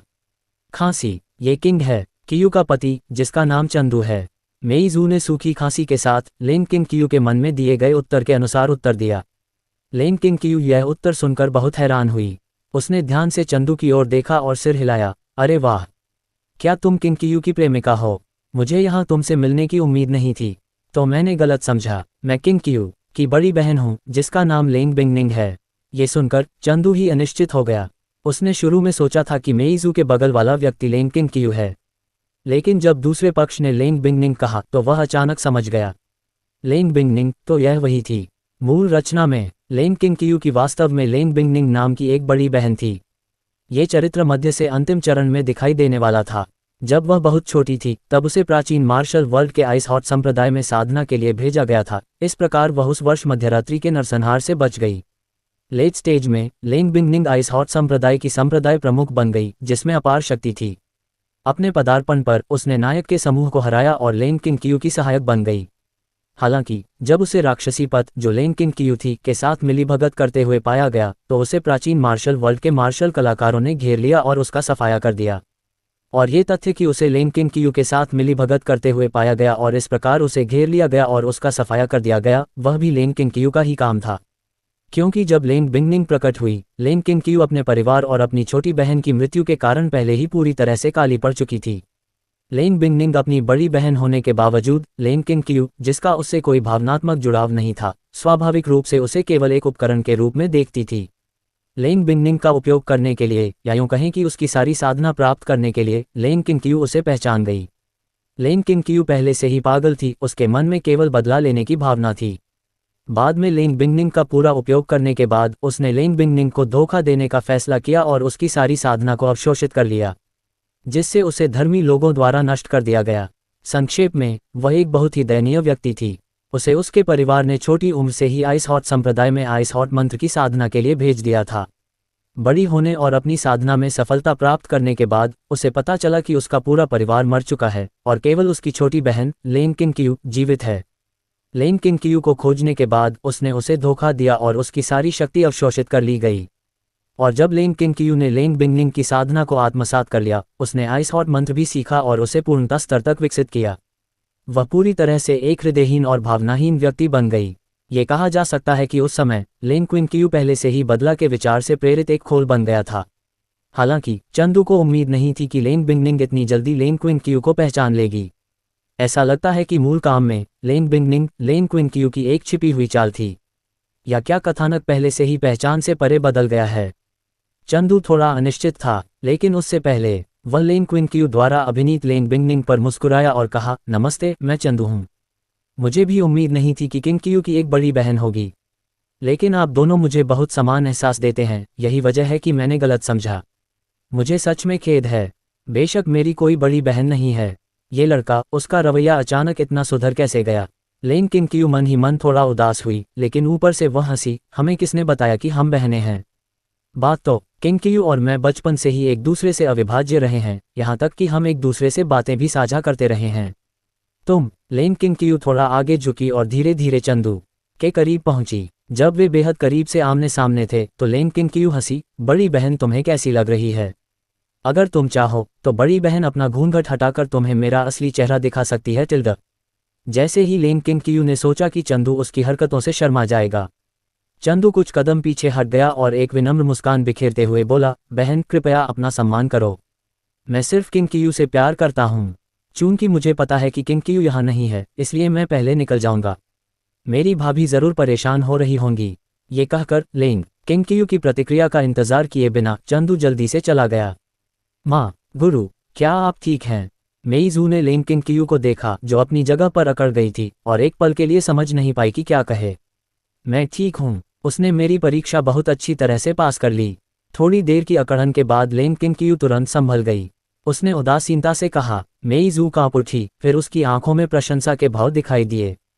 तो ऐसा ही था, गुरु चंदू की वफादारी की परीक्षा ले रहे थे, इसीलिए उसने ये तरीका अपनाया, चंदू को दूर भेजने के लिए भी और उसकी वफादारी की परीक्षा लेने के लिए भी, जैसा कि गुरु से उम्मीद थी। हालांकि असल में लेन किंगक्यू पहले से ही बेहद शर्मिंदगी, अवसाद और अनिच्छा महसूस कर रहा था। धिक्कार है, हालांकि मैं जिस व्यक्ति का किरदार निभा रही हूँ वह मेरा ही एक काल्पनिक किरदार है, फिर भी जब मैं चंदू को मुझे अस्वीकार करते हुए सुनती हूँ तो मुझे इतनी निराशा क्यों होती है? नहीं नहीं नहीं, अगर चंदू भी मान जाता तो अच्छा नहीं होता, लेकिन उसने तो मुझे अस्वीकार कर दिया। ये सही नहीं है। ये तो ऐसा है जैसे मैं खुद को धोखा देने के लिए किसी और का किरदार निभा रही हूँ। ये बहुत बेतुका है। लेन किंगक्यू बेहद नाराज हो गया। धिक्कार है, ये सब चंदू की गलती है। उसने उनकी असलियत क्यों समझ ली और आगे क्यों बढ़ गया? बात तो समझ लेने की है।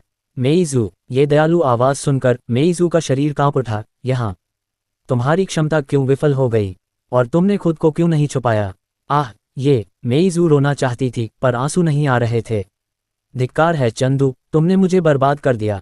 मैंने अभी अभी मास्टर के सामने तुम्हारी जान भी बचाई थी। वापस लेंगलिंगर की ओर चंदू ने स्तब्ध होकर अपनी छाती पकड़ ली।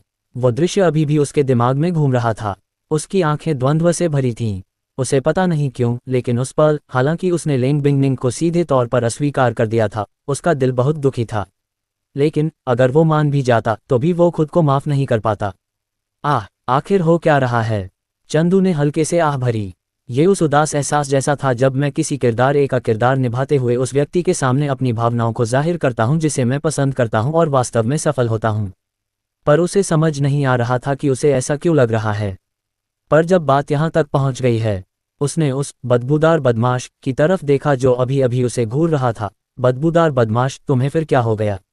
लेंगलिंगर ने तुरंत नाराजगी से बड़बड़ाते हुए कहा, कौन है ये बदबूदार बदमाश? जा यूगो, तुम कहाँ गए थे? कियोंगलैन और उस चश्मे वाले को कुछ लोग घसीट कर ले गए। मैं बहुत बोर हो रहा हूँ। तो वो अब जीजा नहीं रहा। चंदू का मुंह फड़क उठा। इसलिए वो उसे सिर्फ दोस्तों के सामने जीजा कहता है। उसने एक पल सोचा, फिर भी ये नहीं बताया कि लेंगलिंगर की असल में एक बड़ी बहन है, लेंग बिंगनिंग, बल्कि कहा, बाथरूम। उद्धरण चिन्ह प्रश्नवाचक चिन्ह। तुम्हें बाथरूम जाने में इतनी देर लगती है? लेंगलिंगर ने अपना शक जाहिर किया, लेकिन फिर भी खुशी खुशी क्रीम पफ्स की एक प्लेट उठाकर चंदू को दे दी। लो, ये आखिरी चीज है। कोई नासमझ जायू मुझसे ये छीनना चाहता था, लेकिन मैंने उसे वहीं डराकर भगा दिया। ये कहते ही लेंगलिंगर का चेहरा थोड़ा शर्मिंदा हो गया। उसने कुछ हैरान चंदू की तरफ देखा और गुस्से से चिल्लाए, अरे, मेरा वो मतलब नहीं था। मुझे तो बस यही लगा कि तुमने पिछली बार क्रीम पफ्स खरीदे थे, है ना? मुझे याद है कि दीदी को भी ये पसंद हैं, इसलिए मैं चाहती थी कि तुम इन्हें पैक करके दीदी के लिए वापस ले जाओ। ये बड़े लोग इन दावतों में खाना नहीं खाते, ये बेकार है, इसलिए हम इन्हें वापस ले लेते हैं। चंदू ये सुनकर हल्के से मुस्कुराया, नहीं, मैं सोच रहा था, तो तुम सच में बहुत अच्छे इंसान हो, बदबूदार बदमाश। लेंगलिंगर ने ये सुनकर भौहें चढ़ाईं और असंतुष्ट होकर कहा, मुझे लग रहा है कि तुम मेरा मजाक उड़ा रहे हो, लेकिन कोई बात नहीं, ऐसा इसलिए है क्योंकि तुमने पहले मेरी मदद की थी। इस पर लेंगलिंगर को कुछ समझ आया और उसकी आंखें चमक उठीं। वह अचानक उठ खड़ी हुई, उसकी आंखें मंच की ओर देखते हुए चमक उठीं। ये लेन ज़िज़ेन है, लेन ज़िज़ेन। चंदू ने जल्दी से नाम अपने दिमाग में घुमाया, ये पुष्टि करते हुए कि वह व्यक्ति नायक समूह या किसी प्रमुख पात्र का हिस्सा नहीं था। उसने लेंगलिंगर की निगाहों का पीछा किया। मंच पर एक सूट पहने, माइक्रोफोन पकड़े, शानदार अंदाज वाला आदमी खड़ा था। उसने माइक्रोफोन पकड़ा और मुस्कुराया, सभी को नमस्कार, मैं लेन ज़िज़ेन हूँ। जैसे ही उसने ये कहा, नीचे खड़ी बड़ी संख्या में महिलाओं ने जयकारे लगाए। लेंगलिंगर उनमें से एक थी। उसने चंदू का हाथ खींचा, जा यूगो, जल्दी चलो आगे चलकर देखते हैं। बाद में ये देखने के बाद कि वह व्यक्ति न तो नायक समूह का हिस्सा था और न ही मूल कार्य में कोई महत्वपूर्ण पात्र था, उन्होंने तुरंत रुचि खो दी। ये व्यक्ति मूल रचना में एक निम्न स्तरीय सहायक पात्र मात्र था, जिसका उपयोग नायक ने नायिका की लोकप्रियता बढ़ाने के लिए किया था। सच कहूं तो कथानक की प्रगति पर उसका कोई प्रभाव नहीं पड़ा, लेकिन वह लेंगलिंगर द्वारा लगातार खींचे जाने का विरोध नहीं कर सका। लाचार होकर उसने लेंग जिंगॉन का अभिवादन किया, जो अभी अभी लेंगलिंगर के अपमान से उबरा था। लेंग अंकल, मैं लिंगर के साथ देखने जाऊंगा। ओह, कोई बात नहीं, तुम दोनों जाओ, मेरा बुरा मत मानना। लेंग जिंगॉन ने जवाब में सिर हिलाया। चलो जा यूगो। ठीक है। चंदू को बस घसीटा जा सकता था, और उसी समय मंद रोशनी वाले भोज कक्ष में कई आकृतियां तेजी से आगे बढ़ रही थीं। कुछ वेटर थे, कुछ अंगरक्षक थे और कुछ औपचारिक पोशाक पहने हुए थे। लेकिन उन सभी की एक विशेषता थी, कोई उन्हें देख नहीं सकता था। वे सब भोज कक्ष के बाहर की ओर बढ़े। लेंग किंगक्यू ने चंदू और लेंगलिंग ए की ओर देखा, फिर मेइजू के साथ वहां से गायब हो गया। रात्रि संगठन का पहला पूर्ण स्तरीय अभियान शुरू हुआ। सबसे अच्छी जगह पर पहुंचकर चंदू एक भोज कक्ष की कुर्सी पर बैठ गया, अपना दाहिना हाथ चेहरे पर रखे और लोकप्रिय गायिका लेन ज़िज़ेन को मंच पर परफॉर्म करते हुए ऊब से जम्हाई ले रहा था। उसने लेंगलिंगर की तरफ देखा, जो चमकती आंखों से लेन ज़िज़ेन को गाते हुए देख रही थी, और मंद मंद मुस्कुराए। उसकी उम्र की एक आम लड़की ऐसी ही होती है, उसे सितारों और नाटकों के पीछे भागना पसंद है, वह जोश से भरी है और किसी भी चीज से निडर है। शायद अगर कोई बड़ा हट्टा कट्टा आदमी लेंगलिंगर के सामने खड़ा हो तो वह कह भी सकती थी, जा यूगो, रास्ते से हट जाओ। वह सचमुच कितनी जवान है। अरे रुको, मैं भी इतना बुरा नहीं हूँ। चंदू मुस्कुराया और मेज पर रखी फलों की प्लेट की तरफ बढ़ा, कुछ स्नैक्स चखना चाहता था और इस दुनिया का सबसे बेहतरीन संगीत सुनना चाहता था। हालांकि उसका हाथ उसी समय आगे बढ़े हुए किसी और हाथ को छू गया। तुम, एक हैरान और परेशान आवाज गूंजी और चंदू ने उसकी तरफ देखा। उसने एक सूजे हुए लाल चेहरे वाली महिला को देखा, जिसकी देखभाल उसके अधीनस्थ कर रहे थे और बर्फ लगा रहे थे। युवा मिस यान, आप फिर से वही हैं। चंदू ने उसकी ओर देखा, उसके दिल में एक हल्की सी मुस्कान थी। यान किंग, जिसका गाल अभी भी सूजा हुआ था और दर्द कर रहा था, चंदू को गुस्से से घूर रही थी। ये तो बुरा ही था कि वह उसके अंगरक्षकों को धक्का देकर वहां बैठ गया था, लेकिन वह बेपरवाही से उसका नाश्ता भी खा रहा था, और उससे भी ज्यादा जरूरी बात, उसकी बातों से ऐसा लग रहा था जैसे वह उसके बाद ही वहां बैठी थी। गलत मत समझो, मेरी भाभी गाना सुनने आना चाहती थीं। मुझे घसीटा गया और जब मैंने एक खाली सीट देखी तो मैं स्वाभाविक रूप से बैठ गया। सच तो ये था कि चंदू ने यान किंग को वहां बैठे बहुत पहले ही देख लिया था, इसलिए उसने जानबूझकर लेंगलिंगर को उसे इस जगह तक खींचने का इशारा किया। यान किंग ने जवाब में बस नाक भान से कुड़ी। मुझे उम्मीद नहीं थी कि गो परिवार के युवा गुरु एक लड़की के लिए इतने सारे परिवार के शिष्यों और यहाँ तक कि कई बुजुर्गों को भी पीटेंगे, यहाँ तक कि उन्हें जमीन पर गिरा देंगे। लेकिन बात ये नहीं है, बात तो ये है। यान किंग ने गुस्से से उसके सूजे हुए बाएं गाल की ओर इशारा किया। तुमने सचमुच मेरे चेहरे पर मारा, इस खूबसूरत औरत के चेहरे पर जो बीच बचाव करने की कोशिश कर रही थी। क्या तुम जानते हो कि हमारे दोनों परिवारों के बुजुर्ग अच्छे दोस्त हैं? अगर तुम नहीं चाहते कि मेरे पिता को पता चले कि तुमने मुझे मारा है तो मुझसे माफी मांग लो। चंदू ने यान किंग की ओर ऐसे भाव से देखा जैसे कह रहा हो, इसका मुझसे क्या लेना देना, मुझे तुम्हें मारते किसने देखा? तुम तो खुद ही मेरे हाथ में आ गए। बोलते हुए चंदू ने अपना हाथ उठाया और बदतमीजी से कहा, देखो, मेरे इस हाथ का नाम लिटिल राइट है और इसे मुझे कुछ चेहरा दो जैसे वाक्यांश सुनना सबसे ज्यादा नापसंद है। तुम, यान किंग ने अजीब तरह से अपना चेहरा ढक लिया और पीछे झुक गई। कमीने, कोई भी इस पर विश्वास नहीं करेगा। चंदू ने अपना हाथ वापस खींच लिया, एक अधिक आरामदायक स्थिति में बदल गया और यान किंग पर नजर डाली। विश्वास करें या न करें, यह आप पर निर्भर है। किसने आपको यहाँ आने और शांति बनाने के लिए कहा था? क्या आपको नहीं पता था कि मैं उस समय क्यूई के दौरे में था? आपको कम से कम माहौल का निरीक्षण करना चाहिए था। ओह ठीक है, यह मेरी गलती नहीं है कि आपको मारा गया। चंदू ने सही कहा, ये सब इसलिए हुआ क्योंकि आपने मुझे रोकने पर जोर दिया, जिसकी वजह से यह हुआ। दूसरे शब्दों में, सारा दोष आपका है। इस बिंदु पर चंदू को कुछ याद आया। उसने कहा, आपको पता होना चाहिए कि मैंने आपको मारा। मैं गलत था। विस्मयादिबोधक चिन्ह, विस्मयादिबोधक चिन्ह। यान क्विंकिंग मौके पर ही स्तब्ध रह गई। उसने अजीब तरह से चंदू की ओर इशारा किया, हकलाते हुए और बोलने में असमर्थ। उसके दोस्त का अपमान हुआ था, इसलिए वह उस व्यक्ति को सबक सिखाने गया। लेकिन जब वह क्यूई के दौरे में था तो वह दौड़कर उसके पास आए, मानो उसे पीटने के लिए कह रही हो। यान क्विंकिंग के पीछे खड़े अंगरक्षक अब और बर्दाश्त नहीं कर सके और सभी ने गहरी आवाज में कहा, गू शाओ, तुम बहुत आगे बढ़ गए हो। जैसे ही ये शब्द निकले, चंदू ने अपनी ठंडी नजर उन पर फेरी। चुप रहो, क्या अब बीच में बोलने की तुम्हारी बारी है? ओह! अंगरक्षक तुरंत चुप हो गए। यान क्विंकिंग के विचार पहले से ही बहुत उलझे हुए थे। उसने अपना सिर हिलाया, ये बहुत कष्टप्रद है। मुझे परवाह नहीं है, तो वह मामला मेरी गलती थी, लेकिन फिर भी एक बात तो निश्चित रूप से तुम्हारी गलती है। यान क्विंकिंग ने दांत पीसते हुए चंदू की ओर देखा, तुम्हें इसके लिए मुझसे माफी मांगनी होगी। हे, लो आ गया। चंदू के हाव भाव अपरिवर्तित रहे, उसके दिल में एक मुस्कान थी। यान किंकिंग, यान परिवार की युवा कुमारी, जो गू परिवार जितना ही प्रसिद्ध परिवार था। वह आराम से एक अमीर युवती बन सकती थी, लेकिन उसका सपना एक गायिका बनने का था। उसका सपना सबसे लोकप्रिय गायिका बनना था। वह बेहद आत्ममुग्ध थी और अपनी सुंदरता पर बहुत भरोसा करती थी। इसलिए उसने मनोरंजन उद्योग की ओर भी रुख किया। गायकों का मनोरंजन उद्योग में आना कोई असामान्य बात नहीं है। वह मनोरंजन उद्योग की सबसे लोकप्रिय गायिका और फिल्म क्वीन दोनों बनना चाहती थी। और मूल उपन्यास में ये व्यक्ति जियाओलिन के हरम के सदस्यों में से एक था, जो विभिन्न घटनाओं के कारण जियाओलिन के प्रति स्नेह विकसित कर रहा था। और वास्तव में उसका एक अज्ञात रहस्य था, जो था वह यह एक ऐसा रहस्य था जिसे मूल उपन्यास में जियाओलिन ने भी कभी नहीं खोजा, क्योंकि जियाओलिन एक गुस्सैल मूर्ख था जो हमेशा सोचता था कि यान किंकिंग उसके धार्मिक गुणों के जाल में फंस गई है। वास्तव में ऐसा बिल्कुल नहीं था। ये सब इसलिए था क्योंकि यान किंकिंग उसके कभी कभार दिखने वाले मजबूत और दबंग आभा से आकर्षित हो जाती थी। ये बस अफसोस की बात है कि जियाओलिन उसे समझ नहीं पाए।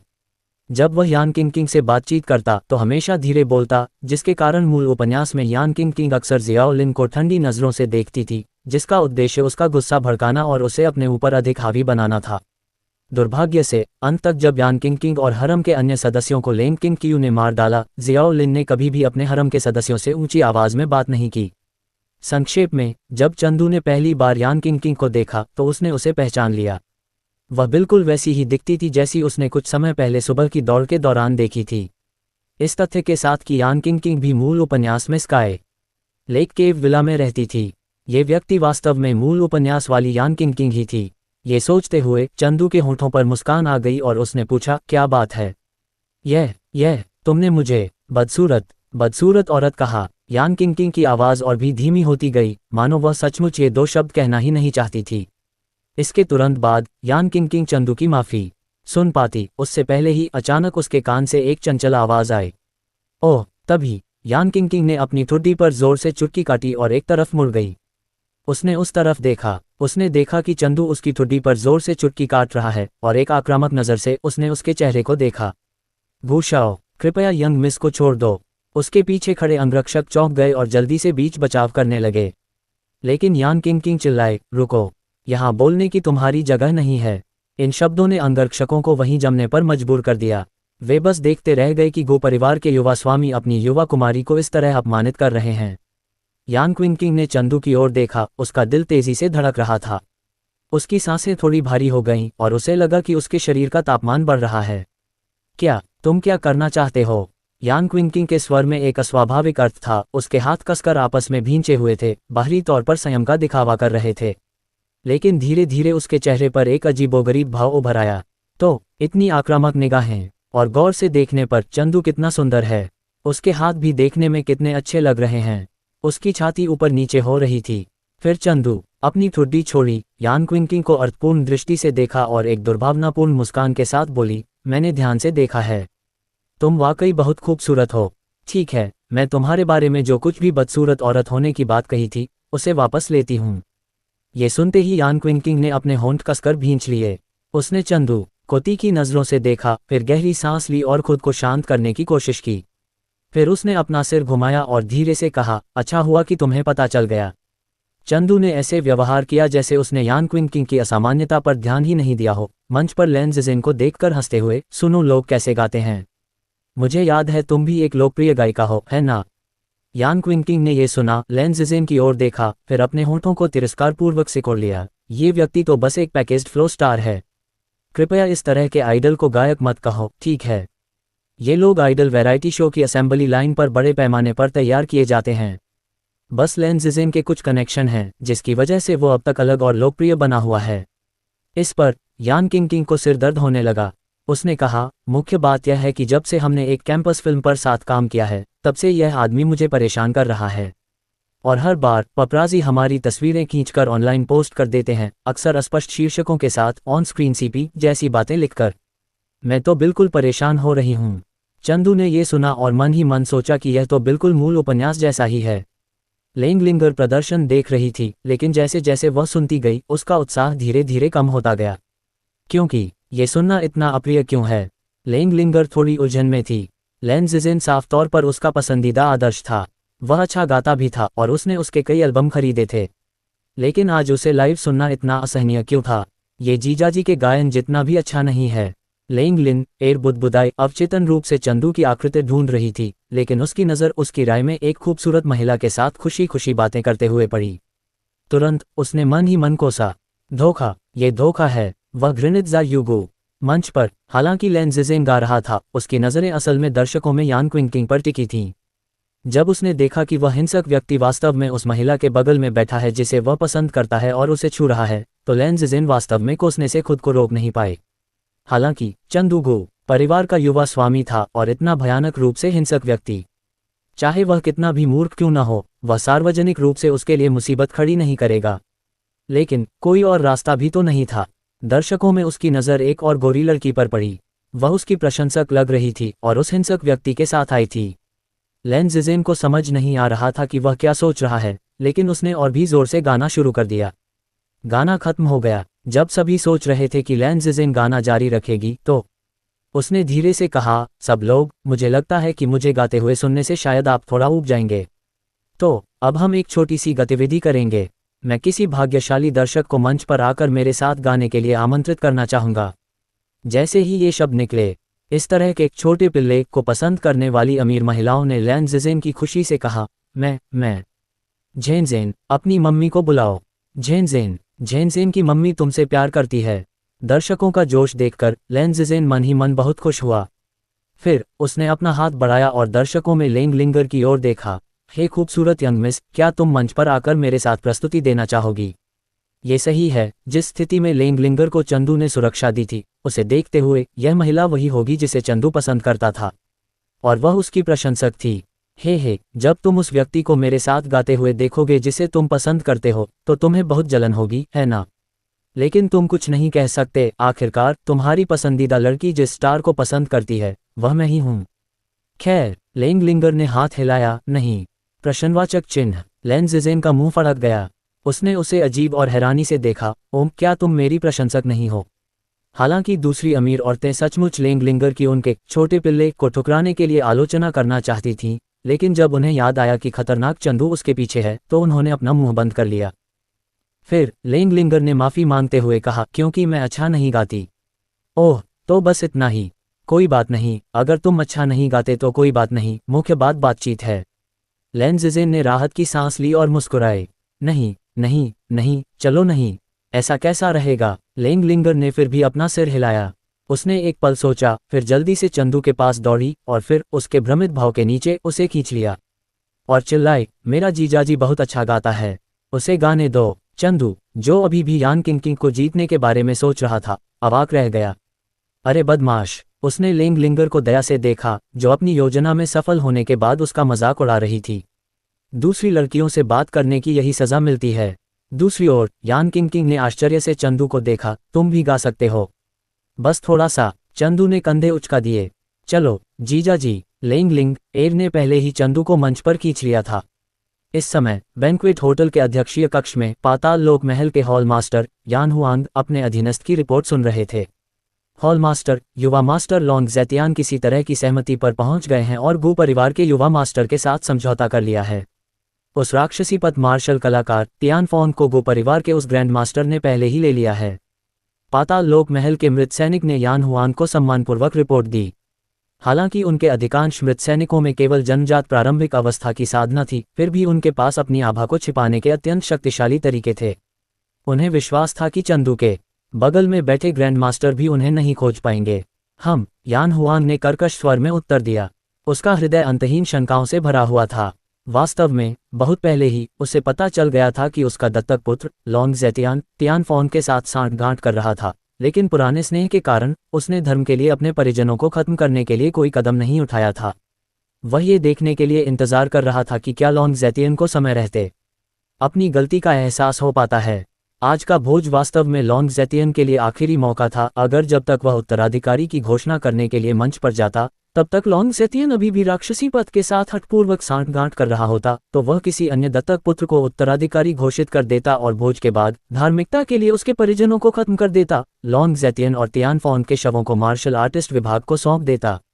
लेकिन अब चंदू के हस्तक्षेप के साथ वह अस्थायी रूप से अनिश्चित था कि स्थिति का कैसे आकलन किया जाए। अपने अधीनस्थ की रिपोर्ट सुनकर ऐसा लग रहा था कि चंदू ने लॉन्ग ज़ेतियन को तियानफोन के साथ धमकाया है, जिससे लॉन्ग ज़ेतियन उसके साथ सहयोग करने के लिए मजबूर हो गया। चंदू पाताल लोक के महल का हॉल मास्टर बनने के बाद हालांकि उसके अधीनस्थ ने जो कहा उसके अनुसार ये साधना के बिना तियानफोन साधना तकनीक की गुप्त नियमावलियों का उपयोग नहीं कर सकता था, तो वह उनकी मदद कैसे कर सकता था। एक पल के लिए यान हुआंग समझ नहीं पाया कि चंदू असल में क्या करना चाहता था। गु तियानमिंग का बेटा, गु परिवार का युवा गुरु, अफवाहों जितना आसान नहीं लग रहा था। काश यान हुआंग ने हल्की सी आह भरी, बात यहाँ तक पहुँच गई थी। क्या उसे अब भी इतना सोचने की जरूरत थी? वह गंभीर रूप से घायल था और जल्द ही उसकी मृत्यु हो सकती थी। अब वह बस जल्दी से किसी ऐसे व्यक्ति का चयन करना चाहता था जो पाताल लोक के महल का हॉल मास्टर बन सके। लॉन्ग ज़ेतियान उसका सबसे प्रिय दत्तक पुत्र था। उसकी साधना प्रतिभा अच्छी थी, लेकिन उसका हृदय स्वभाव बहुत अधीर था। अगर वह शांत होकर साधना कर पाता तो भविष्य में वह निश्चित रूप से उसके बराबर पहुंच जाता। उसके अन्य दत्तक पुत्रों का हृदय स्वभाव अच्छा था, लेकिन उनकी प्रतिभा अंततः बहुत कमजोर थी। ये सोचकर अपनी गुप्त बीमारी के कारण उसे फिर से खांसी आ गई। यान हुआंग ने कुर्सी के आर्मरेस्ट को कसकर पकड़ लिया। उसकी आंखों में संघर्ष का भाव था। वह न तो जानता था, न ही समझता था कि चंदू असल में क्या करना चाहता था। लेकिन एक बात वह जानता था, और वह थी उसे गु परिवार पर भरोसा था। उस समय गु परिवार और बाई परिवार ही दो ऐसे मार्शल आर्टिस्ट परिवार थे जिन्होंने उस संघर्ष में भाग नहीं लिया था। उसका मानना था कि गु तियानमिंग का बेटा दुनिया को नुकसान पहुंचाने वाला कुछ नहीं करेगा। इसके विपरीत चंदू द्वारा लॉन्ग ज़ेतियन को नियंत्रित करना एक अच्छी बात भी हो सकती है। ऐसा ही हो, यान हुआंग ने सोच समझकर कहा था। वह काफी समय तक जीवित रहा था और अतीत में कई गलत काम कर चुका था। ये भविष्य युवाओं के लिए छोड़ दिया जाए। लॉन्ग ज़ेतियन को पाताल लोक महल सौंपने के बाद उसने अपनी आंखें बंद कर लीं। उसका मन सभी बातों पर विचार कर रहा था, और उसने यह नहीं देखा कि कमरे के एक अंधेरे कोने में एक आकृति उसे गौर से देख रही थी। पाताल लोक के हॉल मास्टर को ढूंढ लिया गया है। उसके चारों ओर कुल 6 छोटे छोटे जीव हैं, 5 जन्मजात प्रारंभिक चरण साधना में और 1 जन्मजात शिखर साधना में। पाताल लोक के हॉल मास्टर की शक्ति नगण्य है। भले ही वह इसे पूरी तरह से उजागर कर दे, वह अधिक से अधिक ग्रैंड मास्टर प्रारंभिक चरण शिखर पर है। आप क्या कहते हैं, क्या हमें कार्रवाई करनी चाहिए? उसने मन ही मन अन्य सदस्यों से संवाद किया। बस एक सांस में मेइज़ू की आवाज सुनाई दी। लियाओया, आवेग में आकर काम मत करो, गुरु के आदेश की प्रतीक्षा करो। ये सुनकर लियाओया नामक व्यक्ति ने अपने सामने मौजूद हर चीज का वध करने की इच्छा को बलपूर्वक दबा दिया और उत्तर दिया, समझ गया। मेइज़ू की तरफ से उसने लेंग क्विंकियू को देखा। गुरु, लियाओया ने लक्ष्य पा लिया है। लेंग क्विंकियू ने थोड़ा सिर हिलाया, लेकिन उसकी निगाह मंच की ओर थी, जहां उसने चंदू को देखकर भौहें चढ़ाईं, जिसे लेंग रमंच पर खींच रहा था। उसने मूल रूप से तुरंत कार्रवाई करने का इरादा किया था, लेकिन लेंग क्विंकियू ने हल्के से कहा, थोड़ी देर और रुको। क्या भोज कार्यक्रम में कोई ऐसा आइटम है जो दर्शकों को मंच पर बातचीत करने के लिए आमंत्रित करता है? चंदू और लिंग, रखो। क्यों बुलाया जाएगा? मेइज़ू चौंक गई, फिर उसने अपना सिर हिलाया। नहीं, यह हिस्सा मंच पर उस लेंज़िज़ेन के एकल प्रदर्शन का समय होना चाहिए। हालांकि कभी कभी कुछ हस्तियां माहौल को जीवंत बनाने के लिए दर्शकों से बातचीत करती हैं। गुरुजी, आपको ज्यादा। उसकी बात पूरी होने से पहले ही लेंग क्विंकियू ने बीच में ही टोक दिया। नहीं, सारे कार्यक्रम तय हैं। उसने लेंज़िज़ेन की ओर देखते हुए जोर देकर कहा, यहाँ कुछ गड़बड़ है। मेइज़ू ये सुनकर कांप उठी, फिर उसके चेहरे पर श्रद्धा के भाव दिखाई दिए। तो बस क्योंकि यह पाताल लोक महल द्वारा आयोजित एक भोज था, इन सभी कार्यक्रमों की विषय वस्तु और समय निश्चित थे। अगर कोई अजीब हरकत करता तो इसका मतलब था कि उसके पीछे पाताल लोक महल से निर्देश थे। इससे उनकी योजना प्रभावित हो सकती है। इतनी छोटी सी बात पर इतना सब कुछ सोचना, गुरुजी से जैसी उम्मीद थी। ये सोचकर मेइजू ने तुरंत सबको स्थिति बता दी। सब लोग, योजना बदल गई है। लियाओया को छोड़कर सभी मंच पर स्थिति पर ध्यान दें। मास्टर की बहन खतरे में हो सकती है। प्राप्त टिल्ड, हाँ ठीक है। वैसे मास्टर की बहन के साथ चंदू नाम का यह मूर्ख क्यों है? वह उसे पसंद करता है। अरे बस बहुत हो गया। तुरंत सभी नाइट ऑर्गेनाइजेशन के सदस्यों ने सतर्कता से मंच की ओर देखा, लैंजिजिन को घूरते हुए, इस डर से कि वह जानलेवा इरादे प्रकट कर सकता है और लेंगलिंगर को नुकसान पहुंचा सकता है। मंच पर लैंजिजिन ने अपनी रीढ़ की हड्डी में एक ठंडक महसूस की। उसने अजीब तरह से इधर उधर देखा, ये सोचकर कि हीटिंग चालू होने के बावजूद उसे इतनी ठंड क्यों लग रही है। लेकिन इससे कोई फर्क नहीं पड़ा। उसने चंदू को देखा जो मंच पर था और उत्साह की लहर महसूस की। एक अमीर फिजूल खर्च कुछ भी अच्छा कैसे गा सकता है। ये सोचते हुए वह मंच पर आए चंदू की ओर मुस्कुराया और बोला, नमस्ते, मैं एक पंक्ति गाऊं और तुम बाद में एक पंक्ति गाओ। कोई ऐसा गाना चुनो जिससे तुम ज्यादा परिचित हो। ये सुनकर चंदू ने उसकी ओर देखा, फिर सिर हिलाया, जरूरत नहीं है। ये कहते हुए दूसरे पक्ष की कुछ हद तक कठोर निगाहों के नीचे चंदू बैंक्वेट हॉल में अंतर्राष्ट्रीय बैकिंग बैंड के पास गया और थोड़ी बातचीत के बाद आमंत्रित अंतर्राष्ट्रीय पियानो वादक के पास गया। पियानो वादक से कुछ बातें करने के बाद पियानो वादक उठकर एक तरफ हट गया और चंदू पियानो पर अपनी जगह पर बैठ गया। ये देखकर सभी दंग रह गए। वे सब आपस में फुसफुसाने लगे, क्या हो रहा है? गू दाशाओ क्या कर रहा है? क्या वह खुद गाएगा? बिल्कुल नहीं, लैंजिजिन के बिना गू दाशाओ कैसे साथ साथ गा सकता है? और वो खुद पियानो पर क्यों बैठा था? क्या वो पियानो बजा भी सकता है? लैंजिजिन चंदू के लगभग उपेक्षापूर्ण अंदाज से इतना नाराज हुआ कि उसने माइक्रोफोन कसकर पकड़ लिया। धिक्कार है यार, मैं बाद में तुझे बेवकूफ़ बनाते हुए देखने का इंतजार करूंगा। लेंगलिंगर थोड़ी उलझन में थी, फिर मानो उसे कुछ सूझा, वो मंच से नीचे उतरी और उस भोज कुर्सी पर बैठ गई जहां चंदू पहले बैठा था। यान किंग भी इस दृश्य से हैरान थी। उसने लेंगलिंगर की तरफ देखा और कहा, अरे क्या चंदू गा सकता है? ये सुनकर लेंगलिंगर ने गर्व से अपना सिर उठाया, वो कमाल का गाता है। सच में? यान किंग को यकीन नहीं हुआ। उसने ऐसे शब्द कई बार सुने थे। उसे यकीन ही नहीं होता कि दूसरी पीढ़ी के एक अमीर आदमी का गायन इतना अच्छा हो सकता है। बाकी सब भी कमोबेश यही सोच रहे थे। आखिरकार चंदू के गाने की तो पहले कभी कोई अफवाह नहीं उड़ी थी। शेन वार्नर को भी यकीन नहीं हुआ। आखिरकार चंदू ने उसके सामने कभी नहीं गाया था, और अगर वो सचमुच अच्छा गाता होता तो शायद बहुत पहले ही गा चुका होता। खैर, सुनने में कोई हर्ज नहीं, यही सोचकर सबने मंच पर चंदू की तरफ देखा। चंदू ने आवाज परखने के बाद अपने मुंह का कोना थोड़ा सा मोड़ा और नीचे बैठे दर्शकों से बात की। उसकी थोड़ी गहरी आवाज सबके कानों में गूंजी, अगला मैं अपना एक ओरिजिनल गाना गाऊंगा। यह मेरे उस प्रियतम के लिए भी एक गाना है जो आज यहाँ नहीं आ सका। इसका नाम है बियॉन्ड लाइट ईयर्स। जैसे ही उसकी आवाज धीमी हुई, चंदू ने पियानो के बटन बजाए और बैकिंग बैंड बजने लगा। एक ऐसी धुन जो पहले कभी किसी ने नहीं सुनी थी बैंक्वेट हॉल में गूंज उठी। सब कुछ थोड़ा अचंभित था। ओरिजिनल गाना, बियॉन्ड लाइट ईयर्स। गू दाशाओ वाकई गीत लिख सकते हैं?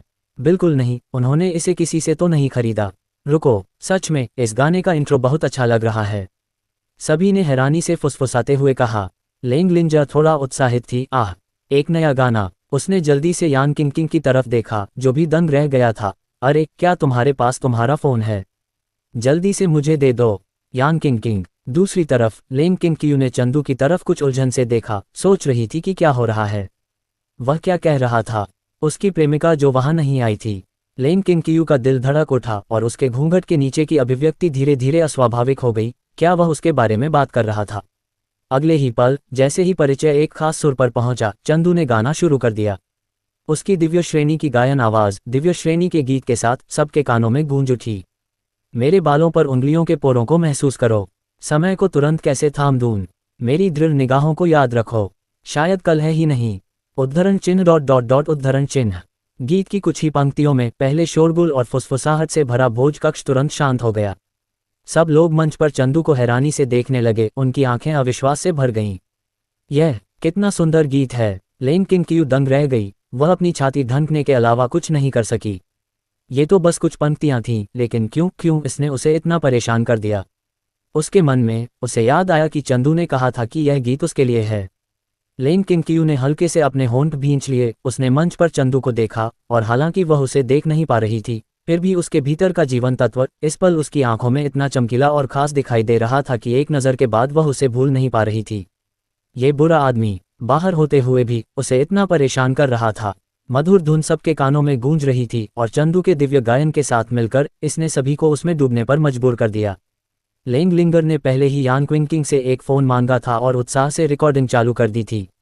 उसने चमकती आंखों से चंदू को देखा, अपने छोटे से चेहरे पर हल्की सी लाली भी नहीं देखी। जीजाजी कितने अद्भुत हैं। यान क्विंकिंग ने चंदू को, जो मंच पर बजा और गा रहा था, अविश्वास के भाव से देखा। उसने उसे पहचान लिया। जैसे ही चंदू ने अपना मुंह खोला, उसने प्रतिक्रिया दी। इस व्यक्ति की आवाज़ बिल्कुल उस ऑनलाइन गाने कन्फेशन बैलून जैसी थी जो इंटरनेट पर अपलोड किया गया था। यह असल में वही है। यान क्विंकिंग अंदर से थोड़ी निराश हुई। उसने सोचा भी नहीं था कि उसका काल्पनिक प्रतिद्वंद्वी असल में चंदू होगा, और उस चंदू ने उसके साथ पहले भी ऐसा किया था। यान क्विंकिंग को पता नहीं क्या सूझा, और उसने धीरे से उस चेहरे को छुआ जिस पर चंदू ने वार किया था। उसकी आंखें थोड़ी धुंधली थीं, और चंदू की आवाज़ और उसकी आक्रामक निगाहें उसके कानों में गूंज रही थीं। वह खुद को पैरों पर पैर रखे बिना नहीं रख सकी। चंदू कितना अद्भुत है। शेन वार्नर भी दंग रह गई। जैसे ही चंदू ने अपना मुंह खोला, उसे एहसास हुआ कि वह गलत थी। वह बहुत गलत थी। चंदू गाना नहीं जानता था, वह तो बस बहुत अच्छा गाता था। लेकिन उसने उसके सामने कभी नहीं गाया था। अब जाकर उसने यह बात जाहिर की। क्या ये लेन किंगकियू के लिए है? शेन वार्नर को अचानक थोड़ी झुंझलाहट हुई। उसने अपने गिलास की सारी शराब एक ही घूंट में पी ली। शराब न रोक पाने के कारण उसका चेहरा तुरंत लाल हो गया। जब उसकी नज़र पियानो बजाते हुए चंदू के शानदार अंदाज पर पड़ी, तो उनमें सचमुच ईर्ष्या और पछतावे की झलक थी। जियाओलिन ने शेन वार्नर की असामान्यता देखी और उसे दिलासा देने के लिए उसके पास आया। वार्नर, क्या तुम ठीक हो? मैं ठीक हूँ, बात मत करो, मुझे चुपचाप ये गाना सुनने दो। शेन वार्नर ने अपना सिर हिलाया, फिर आंखें बंद कर लीं और चुपचाप संगीत का आनंद लेने लगी। जियाओलिन ने उसकी बात पर सिर हिलाया, लेकिन जब उसने चंदू की तरफ देखा तो उसकी आंखों में एक उलझन सी उभर आई। चंदू, क्या तुम्हें वार्नर से कुछ है? उसने अपनी मुट्ठियां भींच लीं। साथ में बज रहा संगीत तुरंत बदल गया। चंदू का पियानो बिल्कुल सही था। उसके बाद उसके अगले बोल सुनाई दिए। भाग्य ने हमें इस अस्त व्यस्त दुनिया से परे एक साथ ला दिया, लेकिन नियति चाहती है कि हम मुश्किलों के बीच प्यार करें। उद्धरण चिन्ह dot dot dot dot dot dot उद्धरण चिन्ह। जब ये गीत आया, लेन किंगकियू का दिल छू गया। उसने चंदू के चकाचौंध भरे जीवन को गौर से देखा।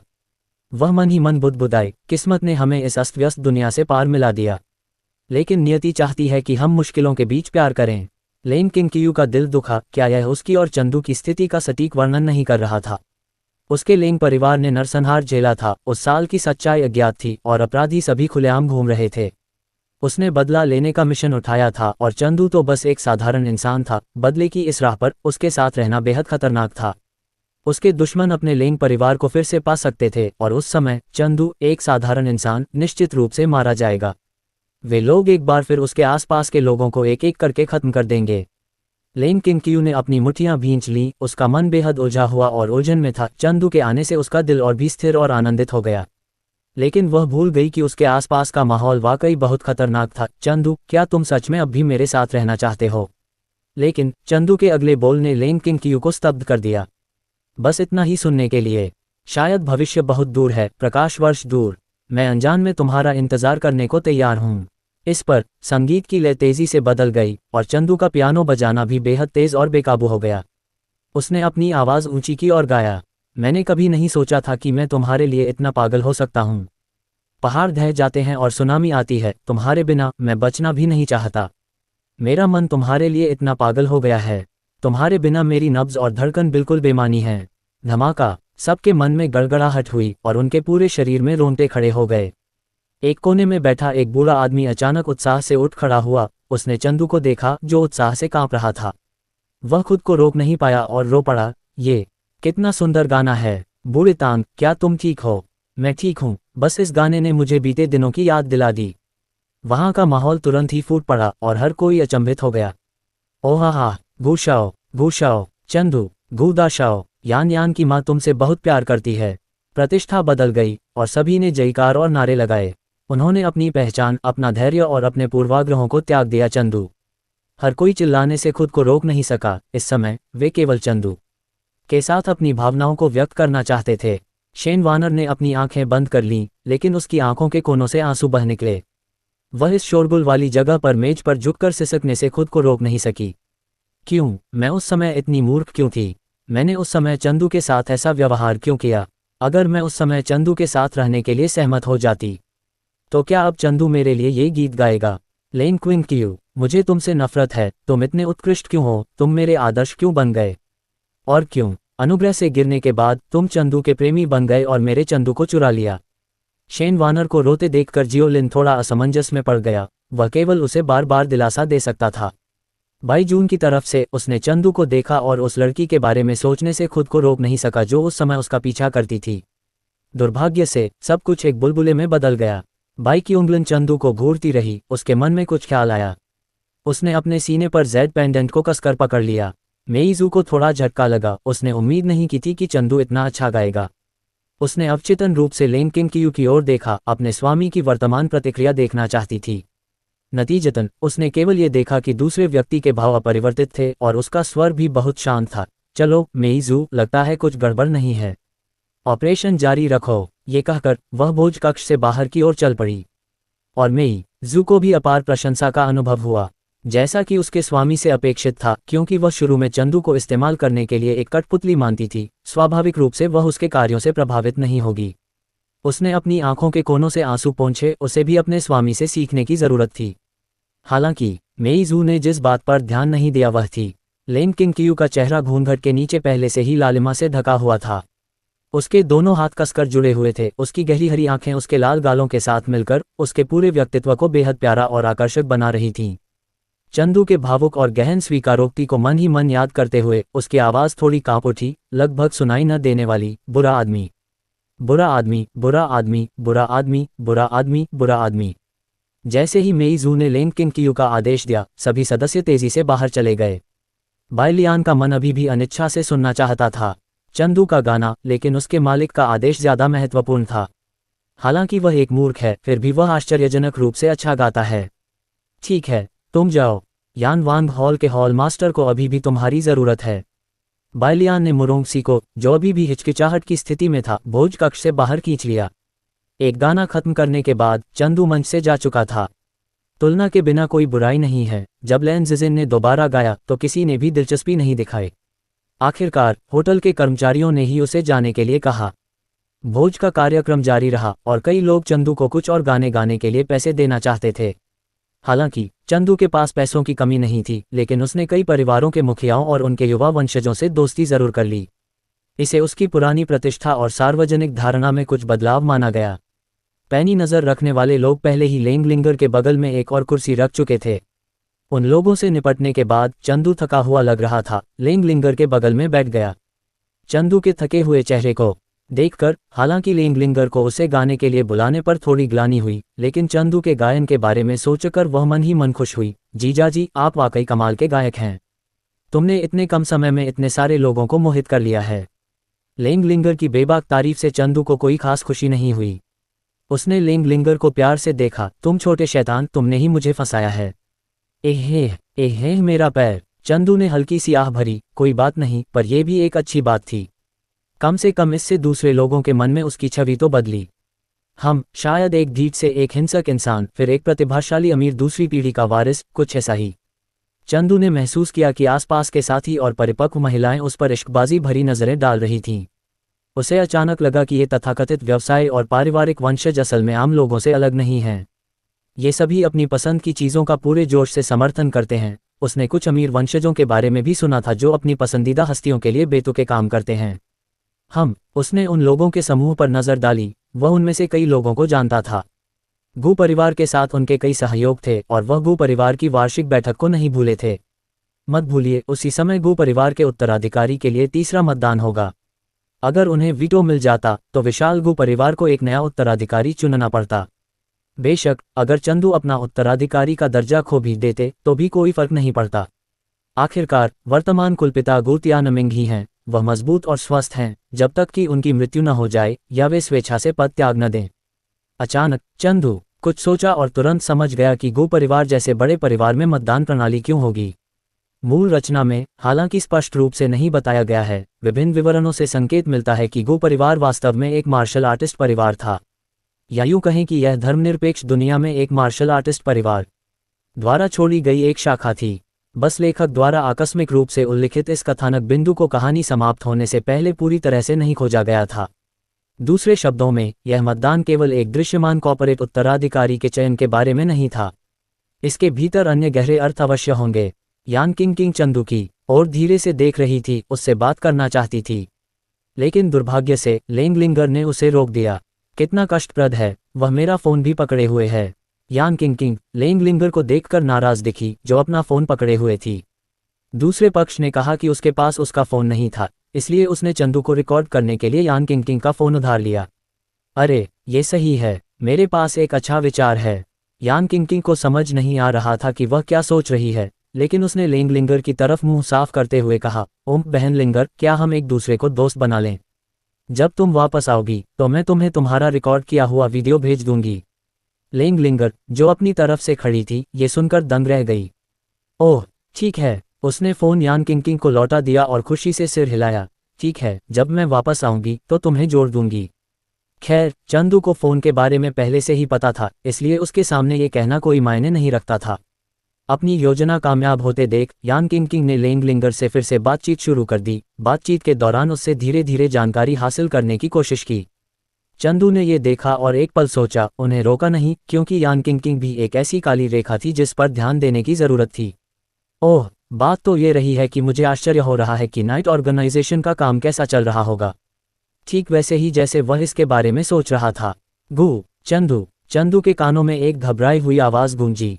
मंद रोशनी में चंदू ने देखा कि लॉन्ग ज़ेतियान भयभीत भाव से उसकी ओर आ रहा है। लॉन्ग ज़ेतियान, चंदू थोड़ा हैरान हुआ। उसने इधर उधर देखा और दूसरे पक्ष के अंगरक्षकों को नहीं देखा, इसलिए उसने कुछ उलझन में पूछा, तुम क्या कर रहे हो? यान किंग और लेंगलिंगर ने भी शोर सुनकर उधर देखा। ओह, यहाँ एक और ज़ायूबू क्यों है? वह जरूर फिर से जीजाजी की चापलूसी करने आया है। हम क्या ये यान जिंग ग्रुप के डायरेक्टर यान का दत्तक पुत्र नहीं है? ये चंदू को कैसे जानता है? प्रश्नवाचक चिन्ह। लॉन्ग ज़ेतियन का शरीर कांप रहा था। उसने चंदू को पकड़ लिया। मेरी बात सुनो, पागलों का एक समूह मेरे गॉडफादर के कमरे में घुस आया है। मैं बस तियान फोन का डेटा नष्ट कर रहा था और मैंने इसे निगरानी में देखा। चंदू, तुम्हें मुझे बचाना होगा, तुम्हें मेरी मदद करनी होगी। पागल, क्या ये किंकियू के अधीनस्थ हो सकते हैं? चंदू ने भौहें चढ़ाईं। वह खड़ा हुआ और लेंगलिंगर से कहा, यहीं रुको और इधर उधर मत भागो। ऐसा कहकर उसने लॉन्ग ज़ेतियन को बैंक्वेट हॉल के बाहर की ओर खींच लिया। तुम एक पल के लिए मेरे साथ आओ। लेंगलिंगर हक्का बक्का रह गया। अरे जीजाजी, नहीं। ज़ायूबू अचानक इस अजीब व्यक्ति के साथ क्यों चला गया? यान किंग थोड़ा उलझन में था।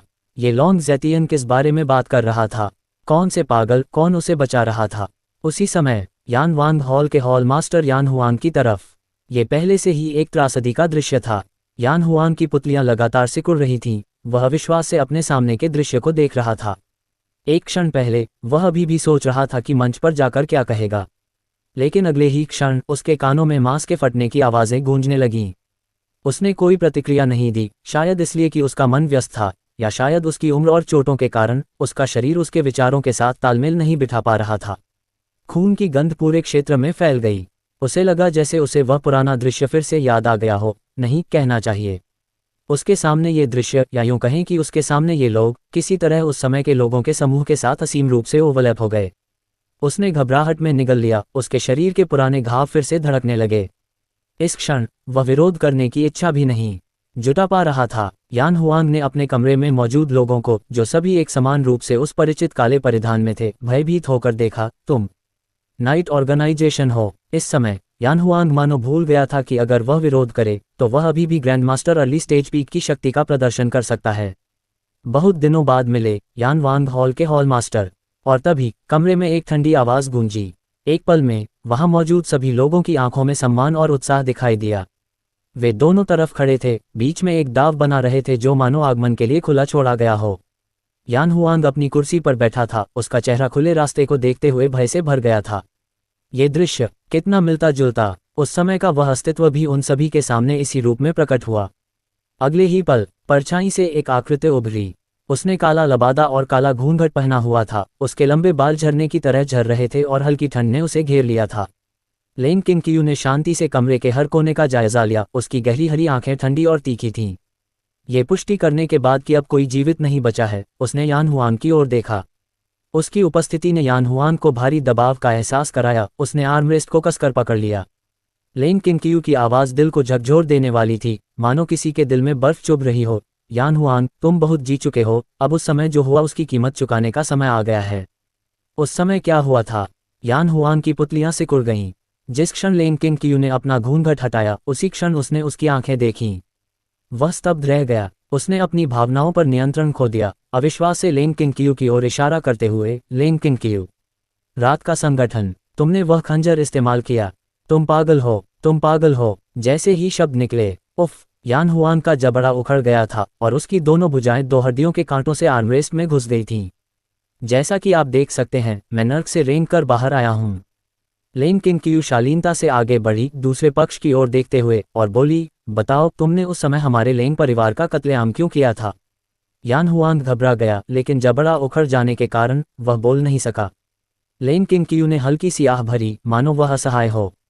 उसने मेईजू और एक अन्य व्यक्ति की ओर देखा। मेईजू, ले आओ या जाकर लॉन्गज़ेटियन को यहाँ ले आओ।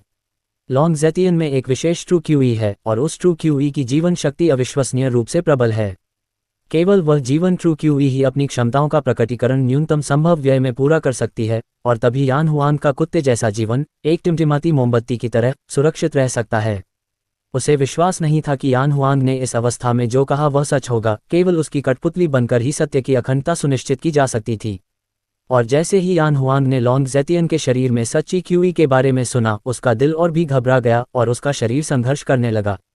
उसी समय चंदू और लॉन्गज़ेटियन पहले ही भोज कक्ष के बाहर गलियारे में पहुंच चुके थे। चंदू ने लॉन्गज़ेटियन से कहा, शांत हो जाओ, मुझे सब कुछ बताओ जो हुआ। लॉन्गज़ेटियन की आंखें अभी भी भयभीत थीं। उसने एक गहरी सांस ली और धीरे से शुरू किया, ठीक है, ये रहा क्या हुआ।